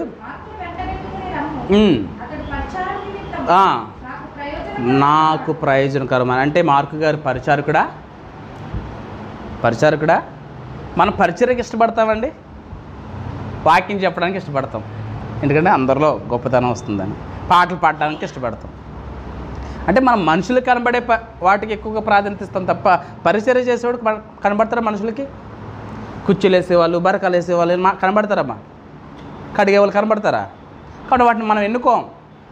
మనం ఏమనుకుంటాం? మనుషులు కనబడి మనుషుల దృష్టిలో గొప్పగా ఉండే కావాలి మనకి. పరిచర్యలోని ఆశీర్వాదం దాగుంది తెలుసా? ఇక్కడ నిలబడుతున్న నేను మాట్లాడుతున్న నేను డైరెక్ట్గా వాక్యానికి వచ్చేసాను అనుకుంటున్నారు మీరు. నా గురించి తెలియదు మీకు. సభలకు పోస్టర్లు అంటే ఇచ్చాను, సభలకు గోతులు తీశాను, దైవ సేవకులకు పరిచర్య చేశాను, సంవత్సరన్నర పరిచర్య చేశాను నేను. గోతులు తీస్తే గోరులు మట్టిపోయి మంట వచ్చేసిన రోజులు ఉన్నాయి. దేవుడి పని అంటే అంత ఆసక్తికుండేవాడిని. మీరు అనుకుంటారు అన్నీ వచ్చి డైరెక్ట్గా వాక్యం చెప్తున్నది. నేను నేర్చుకున్న ట్రైనింగ్లో ఫస్ట్ బైబిల్ నేర్పరు, పరిచర్య నేర్పుతారు. కింద కూర్చోబెడతారు, తక్కువ చేసి మాట్లాడతారు, అంటే మనం పరిశీలన చేస్తుంటారు. మేము బైబిల్ జనవరిలో జరిగే సెమినార్కి వెళ్ళేవాళ్ళం. పెద్దవాళ్ళు, పెద్ద సేర్లు, ముసలి వాళ్ళు, కూర్చుని లేగలేని వాళ్ళు, పరిచర్య, గ్లాసులు ఎత్తేవాళ్ళు, ఆ బాత్రూమ్లు కడిగేవాళ్ళు. మనం ఒప్పుకుంటామా దానికి? మన బట్టలు అలగకూడదు, అలా ఆఫీసర్లాగా రావాలి, కూర్చోవాలి, అలా ఆఫీసర్లా వెళ్ళిపోవాలి, అంతే కదా? అంతేనా? మంచి ఇస్త్రీ బట్టలు వేసుకురావాలి, శుభ్రంగా తలకేసుకుని వచ్చి కూర్చుని ఏ పాస్టర్ గారు మాట్లాడేస్తాడో ఆయన వేసి మళ్ళీ అలా వెళ్ళిపోవాలి, అంతే. ఈ బరకాల గురించి కానీ, కుర్చీల గురించి కానీ, బాక్సుల గురించి కానీ అవ్వడికే. యేసుక్రీస్తు వారు మనకు మార్గం, ఆయనే సత్యం, జీవం. ఆయన ఎందుకు వచ్చాడట చెప్తున్నాడు మార్క్ గారు. ఏం చేయించుకోవడం? పరిచర్య చేయొచ్చు. ఏం చేయడానికి వచ్చాడు? పరిచర్య చేశాడు లేదా? శిష్యులు కాళ్ళు పెట్టి కడిగాడు ఆయన, తెలుసా? దేవుడు. మరి మనం ఎంత వాళ్ళం? నేను ఒక కంపెనీకి ఎండి అన్నా, లేదా నేను ఎంఎస్సీ చదివాను, బీఎస్సీ చదివాను, పాటలు పాడేశాను కదా, పరిచర్యలు అక్కర్లేదు, వాక్యం చెప్పేసాను కదా, పరిచర్యలు అక్కర్లేదు. గుర్తుపెట్టుకోండి, దేవుడికి బాగా ఇష్టమైనది ఏంటని చెప్తున్నా? పరిచర్య. వాక్యం చెప్పేవాడు మనుషులు కనబడతాడు, పాటలు పాడేవాడు, వాద్యాలు వాయించేవాడు మనుషులు కనబడతాడు, కానీ పరిచర్య చేసినాడు ఒక్కడు మాత్రమే దేవుడు కనబడతాడు. దేవుడు చూస్తాడు వాళ్ళని. వాక్యం చూసేవాడు ప్రతిఫలం వచ్చింది, బాగా చెప్పారు, అయిపోయింది. బాగా పాడాడు, ప్రతిఫలం వచ్చేసింది. బాగా వాయించారు, ప్రతిఫలం వచ్చింది. మరి పరిచర్య చేసేవాడికి ఎవరు వస్తారో ప్రతిఫలం? పరిచర్య చేశాడు కాబట్టి ఈరోజు మార్క్ గారిని దేవుడు వాడుకున్నాడు లేదా? మార్క్స్ అన్నింటికంటే బాగా అర్థమయ్యేది మార్క్స్ వార్తే. ఎందుకో తెలియదు కానీ నాకు మార్క్స్ వార్త చాలా ఇష్టం. మార్క్స్ వార్త ఒక 50 సార్లు చదువుకుంటాను నేనైతే. కొత్త నిబంధన ఎక్కువ చదువుతాను నేను బాగా. నాకు చాలా ఇష్టం. అందులో చెప్పే విధానం కానీ అర్థమయ్యే విధంగా చాలా ఈజీగా ఉంటాయి. ఆయన గురించి చెప్పే విషయంలో కానీ. కానీ పరిచర్య అనేది మనం ఎన్నుకోవాలి ప్రేమంది అనుకున్నారు. పరిచర్య తలంతది. కొంతమంది చచ్చి తుడిసి మానేసిన వాళ్ళు ఉన్నారు. దేవుడిచ్చిన అంటే చర్చ్ అంటే గొప్పదని కాదు, 2-3 ఎక్కడైతే కూడారో అదే సంఘం. దేవుడిచ్చిన తలాంతం మనం ఎప్పుడు పాడు చేసుకోకూడదు. ఉన్న తలాంతం దేవుడు తీసేస్తాడు. దేవుడు పని చేయడమే మన అదృష్టం, తెలుసా? గవర్నమెంట్ ఉద్యోగం వస్తే అదృష్టవంతులని చెప్తున్నారు. ఇప్పుడు గవర్నమెంట్ ఉద్యోగం వస్తేనే పిల్లలు ఇస్తారట. ఇప్పుడు పిల్లలు అవ్వాలంటే అది గొప్ప అనుకుంటున్నాం. ప్రభుత్వ ఉద్యోగం కదా గొప్పది, ప్రభు ఉద్యోగం అన్నింటికంటే గొప్పది. దీనికి జీతం ఏమిస్తాడు దేవుడు? పరలోకం ఇస్తాడు. అప్పుడు దేవుని పిల్లలు ఏదేమైనా సరే మన దేవుడి పని ఎప్పుడు కూడా మానకూడదండి, నిర్లక్ష్యం చేయకూడదు. ఇచ్చిన తలంతను పాటలు బాగా పాడే తలంత ఇచ్చాడు, దాన్ని పాడు చేసుకోకూడదు. పరిచర్య చేసే తలంత బాగా ఇచ్చాడు, దాన్ని ఎప్పుడు పాడు చేసుకోకూడదు. ఉన్న తలంత తీసేస్తాడు అంతే దేవుడు. ఆధారం వచ్చిందా మనం ఖచ్చితంగా దేవుడి పని అంటే దేవుడి పనికి మనం ప్రాధాన్యత ఇస్తే మన పని ఖచ్చితంగా ఆటోమేటిక్గా జరిగిపోద్ది. అక్కడ మన ఆ పని కోసం దేవుడి పని పక్కన పెట్టి ఆ పని చేసుకున్నట్టు ఆ పని జరగదు. నిజం. నువ్వు ధైర్యంగా విశ్వాసంతో వచ్చి దేవుడి పని చేయి, నీ పని ఎవరు చేస్తారు? నీ పని నువ్వు చేసుకునే కానీ నీ పని దేవుడు చేస్తే బాగుంటుంది బాగోదా? ఆయన చేస్తే చాలా బాగుంటుంది. ఒక క్రీడాకారుడు ఉన్నాడు, ఆయన పేరు ఆయన ఒలింపిక్లో దేశం అంతా డబ్బులు ఖర్చు పెట్టి ఒలింపిక్స్లో వచ్చింది 100 మీటర్స్ రన్నింగ్. ఆయన చర్చిలో పరిచర్య చేసేవాడు మరి, పరిచర్య చేస్తూ ఆ గేమ్స్లో ఇంట్రెస్ట్గా చూపించేవాడు. వెళ్ళిన తర్వాత ఆయన ఆడవలసిన పరిస్థితి ఏంటంటే ఆదివారం వచ్చింది. ఈరోజు వచ్చింది ఆదివారం వచ్చింది. దేశం తరపున ఆడాలి. మనమైతే ఏం చేస్తాం? దేశం తరపున ఈ ఆదివారం కాకపోతే వచ్చే ఆదివారం మనం అనుకుంటాం. అతను ఆదివారం అయ్యా అని చెప్పగానే కోచ్తో అన్నాడు, ఈరోజు ఆదివారం అండి, ప్రపంచం తిరగబడిపోయినా నా పరిచర్య నేను మాను, మందిరానికి వెళ్ళి నేను సేవ చేయాలి, వాక్యం వినాలి. అంత దేశం అంతా మీద బోలని డబ్బు పెట్టిందయ్యా అంటే, ఏ పెట్టినా నన్ను జైల్లో ఆడేయండి, లేకపోతే కొట్టేయండి, చంపేయండి, నేను ఆదివారం మాత్రం మాను అని ఆ పరుగు పందులు పాల్గొకుండా వచ్చేసాడు. చర్చిలో పాల్గొని వెళ్ళాడు. ప్రపంచం అంతా టీవీలో వేసి అందరూ తిడుతున్నారు, అందరూ దూషిస్తున్నారు, అందరూ బాధపడుతున్నారు. కానీ ఏదేమైనా అతనుకున్న సాటిస్ఫాక్షన్ ఏంటంటే, నేను దేవుడి కోసం బ్రతికాను, లోకం కోసం, దేశం కోసం కాదు, నేను పుట్టింది దేశం కోసం, కానీ దేశం కోసం బ్రతకాలి అనే సాటిస్ఫాక్షన్ చూపించాలి, దేవుడి కోసమే బ్రతకాలని సాటిస్ఫాక్షన్తో ఉన్నాడు. అయితే ఆదివారం అయిపోయింది, సోమవారం, మంగళవారం, బుధవారం వచ్చింది. బుధవారం నాడు 400 మీటర్ల రన్నింగ్ రేస్.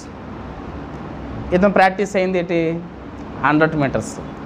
కానీ అవకాశం వచ్చింది దేశం తరపున ఆడడానికి. సర్లే దేవుడి మీద ప్రాణం వేసుకొని పాల్గొని పేరు ఇచ్చాడు. దేవుడి కృప చూడండి, 400 మీటర్ల పరుగు పందెంలో గోల్డ్ మెడలిస్ట్ అయ్యాడు. మొదటి ప్రపంచమంతా కూడా ఆశ్చర్యపోయింది. ఏ నోరైతే తిట్టిందో, ఎవరైతే దూషించారో వాళ్ళ భుజం మీద ఎత్తుకుని మంచి ఉన్నతమైన స్థితిలో పెట్టి గొప్ప సన్మానాలు చేసి, అతని వీధుల్లో హెలికాప్టర్ మీద వెళ్తుంటే అతను అంత గొప్పగా సన్మానించారు. ఎందుకు అలా జరిగింది? చిన్న ఘనత, చిన్న విషయంలో బతుకుని దేవుడి కోసం బ్రతకాలని దేవుడి పరిచర్య మానలా పరిచర్య చేశాడు, మందిరానికి వెళ్ళి వాక్యం విన్నాడు. కావున ఇప్పుడు ఆయన పని ఎవరు చేశారు? 100 మీటర్లు పాల్గొంటే అయిపోయింది, సింపుల్, చిన్నది అయిపోయింది అంతే. ఏకంగా 400 మీటర్లలో పాల్గొని ప్రథమ స్థానం వచ్చి ఇక ప్రపంచంలో ఇప్పటికొచ్చి ఆ దేశం ఎప్పుడు కూడా గెలవలేదట, 3rd ప్లేస్లో కూడా రాలేదట. 48 సంవత్సరాల తర్వాత మొట్టమొదటిసారిగా మొదటి స్థానం వచ్చిందట 400 మీటర్లలో పరుగు పందెంలో. చూడండి, మనకు 20 సంవత్సరాల వరల్డ్ కప్ వస్తే ఎంత గొప్పగా చెప్పారు. అంటే మీకు ఎందుకు చెప్తున్నానంటే, పరిచర్యకి ఎప్పుడు కూడా ప్రాధాన్యత ఇస్తే మన పనికి ఆయన ప్రాధాన్యత ఇస్తాడు. మార్కు గారు కూడా పరిచారకుడు, పరిచర్య చేశాడు. ఈరోజు మనం కూడా పరిచర్యను నిర్లక్ష్యం చేయొద్దు. ఏలియా గారి తర్వాత ఎలీషా గారు, ఆయన ఏం చేశాడు? ఏలియా గారికి ఉపచారం చేశాడు. మరి ఎంత గొప్పవాడయ్యాడు? ఈ లోకంలో గొప్పవాడు కాకపోయినా పరిచర్య మనం ఎన్నుకుంటే, పరిచర్య చేస్తే ఖచ్చితంగా మనం ఎక్కడ ఉంటాం? తండ్రి సింహాసనం మీద ఆసనుడిలో ఉంటాం ఖచ్చితంగా. కావున ఎక్కువగా మార్క్స్ వార్తలో ఎక్కువగా బేస్ అయింది, ఎక్కువగా ఆయన చెప్పేది పరిచర్య గురించి కూడా చెప్తాడు ఎక్కువగా. ఎందుకంటే ఆయన ఎవరు? ఎందుకంటే లారీ డ్రైవర్ దేని చూస్తాడు? ఎక్కువగా లారీలు చూస్తాడు, టైర్లు అరిగిపోయినాయా అని చూస్తుంటాడు. ఎలక్ట్రిషియన్ ఏం చూస్తాడు? చిచ్చులు వైర్లు చూస్తాడు. ఏ పని కూడా ఆ పనాలు చూస్తాడో. ఈయన పరిచర్య కాబట్టి పరిచర్య గురించి ఎక్కువగా రాశాడు, మీకు అర్థమైనా కదా. ఇక మూడో విషయం, మార్క్స్ వార్త 10వ అధ్యాయము 17 నుంచి 22 వచనాలు ముగించేసుకుందాం, అయిపోయింది ఇంకా.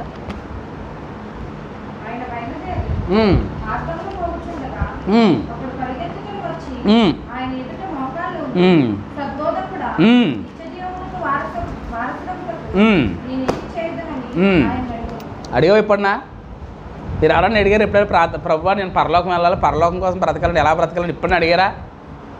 అంటే మన మీద చాలా బెటర్గా ఉన్నాడు కదా అతను. మనం ఏమి అడుగో? పెళ్లి చేయ ప్రభు అని అడుగో, పిల్లలు కావాలి ప్రభు అని అడుగో, ఉద్యోగం కావాలి ప్రభు అని అడుగో, అప్పులు పోవాలని అడుగో. ప్రభు నేను పరలోకం వెళ్ళాలనుకుంటున్నాను, మీ దగ్గర రావాలనుకుంటున్నాను, ఎలా బ్రతకాలో నాకు నేర్పించండి నేను ఎప్పుడు అడిగావా? ఇప్పుడు ఎవరైనా సరదాగా ప్రార్థన చేసిన ఉన్నారు? చేతులు ఎత్తండి. ఎవరు లేరా? దేవునికి స్తోత్రం. చదవమ్మా.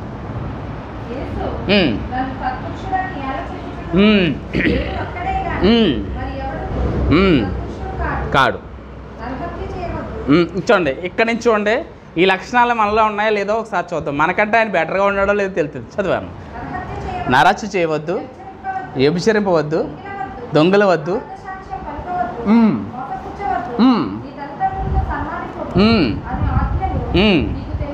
తెలియను కదా చెప్పాను. బాల్యం నుండి మనం ఎప్పుడు నుండి కనీసం ఒక 6 రోజులు ఉంటాం ఇవన్నీ చేయకుండా. నరచ్చు అంటే మనిషిని చెప్పక్కర్లేదు. నీ సహోదరుని మీద మనకి శత్రుత్వం ఉంటే, ఓ మనిషిని నేను క్షమించలేకపోతున్నానంటే ఆ మనిషిని నువ్వు చంపినట్టే. ఈ వ్యభిచారం అంటే వ్యభిచారం చేయక్కర్లేదు. మనసులో మోహాబు చూపు, ఒక పురుషుడి మీద కానీ ఒక స్త్రీ మీద కానీ మోహాబు చూపు ఉంటే, దొంగతనాలంటే దేవుడికి ఇచ్చే సమయాన్ని మనం దొంగతనం చేయడంలా, ప్రార్థన, వాక్యం, ఇవన్నీ. తల్లిదండ్రులకి సన్మానించారు ఎప్పుడన్నా? తల్లిని తిట్టిన రోజులు ఉన్నాయి, తండ్రిని బాధ పెట్టిన రోజులు కూడా మన జీవితంలో ఉన్నాయి లేవా? వీటన్నిటినీ కూడా ఆయన బాల్యం నుంచి ఏం చేస్తున్నాడంట అంటే మనకంటే చాలా గొప్ప స్థితిలో ఉన్నాడు. చూడండి, యేసుక్రీస్తు వారి రోజు ఏమైనా ప్రార్థన చేస్తున్నాడు? నిత్యజీవం కావాలని అడిగాడు. ఏవయ్యా నిత్యజీవం కావాలి, ఇలా బ్రతకాలని చెప్పాడు. నేను బాల్యం నుంచి ఎలా బ్రతుకుతున్నాను అన్నాడు. మరి ఇంకెంత తప్పకి ఎవరికి పరలోకం అవ్వాలి? కానీ ట్విస్ట్ ఏంటంటే కింద చూడండి,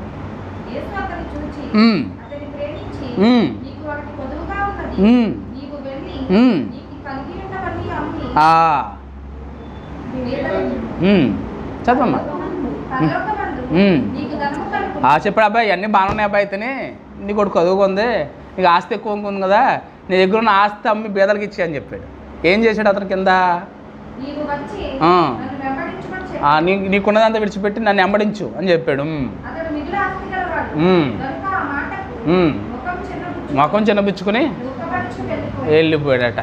ఇంకతను పరలోకం లేదనే మాట కన్ఫర్మ్ చేశాడు దేవుడు. అంటే మనకంటా బాగా ప్రార్థనాపరుడు, మనకంటా వ్యక్తిగత జీవితంలో చాలా గొప్పోడు. అలాంటోడికే పరలోకం లేదంటే ఇంక మనకి ఏంటంటావు?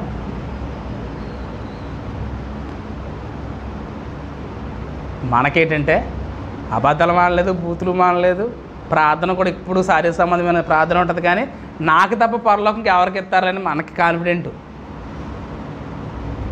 కానీ అన్ని విధాల వ్యక్తిత్వం నెంబర్ 1. ప్రార్థన కూడా ఆత్మీయంగానే ప్రార్థన చేస్తున్నాడు. అలాంటి వ్యక్తే పరలోకం వెళ్ళలేదంటే ఇంక మనం వెళ్తామా వెళ్ళమా అన్నది ఒకసారి ఆలోచించుకోండి. ఎవరు చెప్తున్నారు? ఆకాశవాణి వార్తలు చదువుతున్నది మార్కు గారు. 3 విషయాలు, ముఖ్యమైన 3 విషయాలు. పరిచర్య, నిత్యజీవం నిమిత్తం నీ బ్రతుకు ఎలాగుంది, నమ్మకం. ఈ 3 విషయాలు మనసులో పెట్టుకుని, ఇది అన్యజనులకు రాయబడిందని మనసులో పెట్టుకుని మేము మార్కు సువార్త చదివితే అలా అలా ఉంటుంది, అర్థమైపోద్ది. ఇంకెప్పుడు నీ జీవితం నుంచి, నీ మనసు నుంచి మార్కు సువార్త ఎవరు అపవాదు కూడా ఎత్తుకెళ్ళలేడు. మనసు పెట్టి చదువుతానండి. ఏదో చదివిన పేరు చదివితే కాదు. దేవుడు కుమారైన యేసుక్రీస్తు వరకు సువార్త ప్రారంభం అంటా పోతే అన్నట్టు ఉంటుంది. మనసు పెట్టి ఏకాగ్రత కలిగి నిదానించి చదవాలి, ఆగి నిదానించి చదవాలి. ఎక్కడ నిదానం ఉంటుంది? మనకి కూరగాయల దగ్గర నిదానం ఉంటుంది, బంగారం దగ్గర నిదానం ఉంటుంది, బట్టల దగ్గర అబ్బో మామూలు నిదానం కాదు, మీరు చెప్పక్కర్లేదు. ఒక 20 షాపులు నిదానించి మరి చూస్తాను మీరు అవునంటారు కాదంటారా? కానీ వాక్యం దగ్గర అబ్బే ఇక క్యాలెండర్లో వాక్యాలు వచ్చినాయి, బంగారు వాక్యాలు. మనకి ఒక వచనం, నీ రాకపోకలంది యెహోవా నిన్ను కాపాడు, అమ్మే దేవునికి స్తోత్రం. ఇంకెవరికి ఇచ్చాడు వాక్యం? అది దావీదు గారికి ఇచ్చాడు. దావీదు గారు ఎలా బ్రతికారు? దేవుడు ఉద్దేశాలన్నీ నెరవేర్చాడు. ఆ బ్రతుకు మనలో ఉండదు. దావీదు నాట్యమాడి నేను నాట్యమాడని అంటావు, కానీ దావీదు గారు బ్రతికేది. అబ్రహాం గారు ప్రార్థన ఆలకించిన ప్రభు నా ప్రార్థన ఆలకించి ఉంటాం. మరి అబ్రహాం గారు బ్రతికేది. బ్రతుకులు వద్దు, పదాలు కావాలి మనకి. ఎవరిని విమర్శించాలని కాదు, మన స్థితిగతులు సరి చేసుకోవాలని. అవునా? ఇదంతా మనసులో పెట్టుకుంటే మనకేమర్థం అవుద్ది? ఏమర్థం అవుద్ది? ఇది మార్కు సువార్తక నేపథ్యం. ప్రార్థన చేసుకుందాం. పరిశుద్ధుల తండ్రి, ప్రేమగల దేవ, కృపగల తండ్రి, మీ కృపను బట్టి, మీ ప్రేమను బట్టి తండ్రి, మార్కు సువార్త యొక్క నేపథ్యాన్ని, కొన్ని నిలువైన సంగతులను నేర్చుకోవడం మీరు సహాయం అనుగ్రహించారు. అందుని బట్టి వందనాలు ప్రభు, స్తుతులు, స్తోత్రాలు తండ్రి. మీరు అనుగ్రహించిన సంగతులను దృష్టికి తెచ్చుకోకుండా మా జీవితంలో ఫలింపు చేస్తూ, మా బ్రతుకులు సరి చేసుకుంటూ, మీ యందు భయమును భక్తిని పెంపొందించుకుంటూ నిత్య జీవనం సంపాదించుకునేవారుగా, మీరు మా మీద పెట్టిన నమ్మకాన్ని ఒమ్ము చేయకుండా నమ్మకాన్ని నిలబెట్టుకునేవారుగా మా బ్రతుకులు దీవించి ఆశీర్వదించి నడిపించండి తండ్రి. కూడిన మీ పిల్లలను, వారి కుటుంబాలను కూడా దీవించి ఆశీర్వదించండి. వారి కుటుంబంలో రక్షణ లేని వారికి రక్షణ భాగ్యం దయచేసి ఆర్థికపరమైన అనారోగ్యకరమైన సమస్య నుంచి విడుదల కలిగజేయండి తండ్రి. అనే ప్రభువా, పరిచయం చేసిన మీ పిల్లలను కూడా జ్ఞాపకం చేసుకోండి. అలాగే తండ్రి నయోమి గారిని, అలాగే చంద్రమ్మ గారిని, అలాగే పాస్టమ్ గారిని కూడా జ్ఞాపకం చేసుకుని పరిపూర్ణంగా ముట్టి స్వస్థపరిచి, ముదుమెచ్చి వరకు సంకబెట్టుకుంటున్న మీ మాటను బట్టి వారు ఆదరించి బలపరిచి మహిమలోకాలను సంపాదించుకునే విధంగా వారిని సిద్ధపరచమని ప్రాధాయపడుతూ యేసుక్రీస్తు వరకు మహిమగల నామంలో ప్రార్థన అడుగుచున్నాం తండ్రి గారు, ఆమేన్. తండ్రి అయిన దేవుని యొక్క ప్రేమ, ప్రభువైన యేసుక్రీస్తు వరకు కృప, పరిశుద్ధాత్మ దేవుని యొక్క సహవాసము సకల పరిశుద్ధులకును, మనకును, మన కుటుంబాలకును సదాకాలం తోడే ఉండను గాక, ఆమేన్. దేవుడు మనం బహుగా ఆత్మ సంబంధం ప్రతి ఈవులు దయచేయను గాక, ఆమేన్. అందరికీ వందనాలు.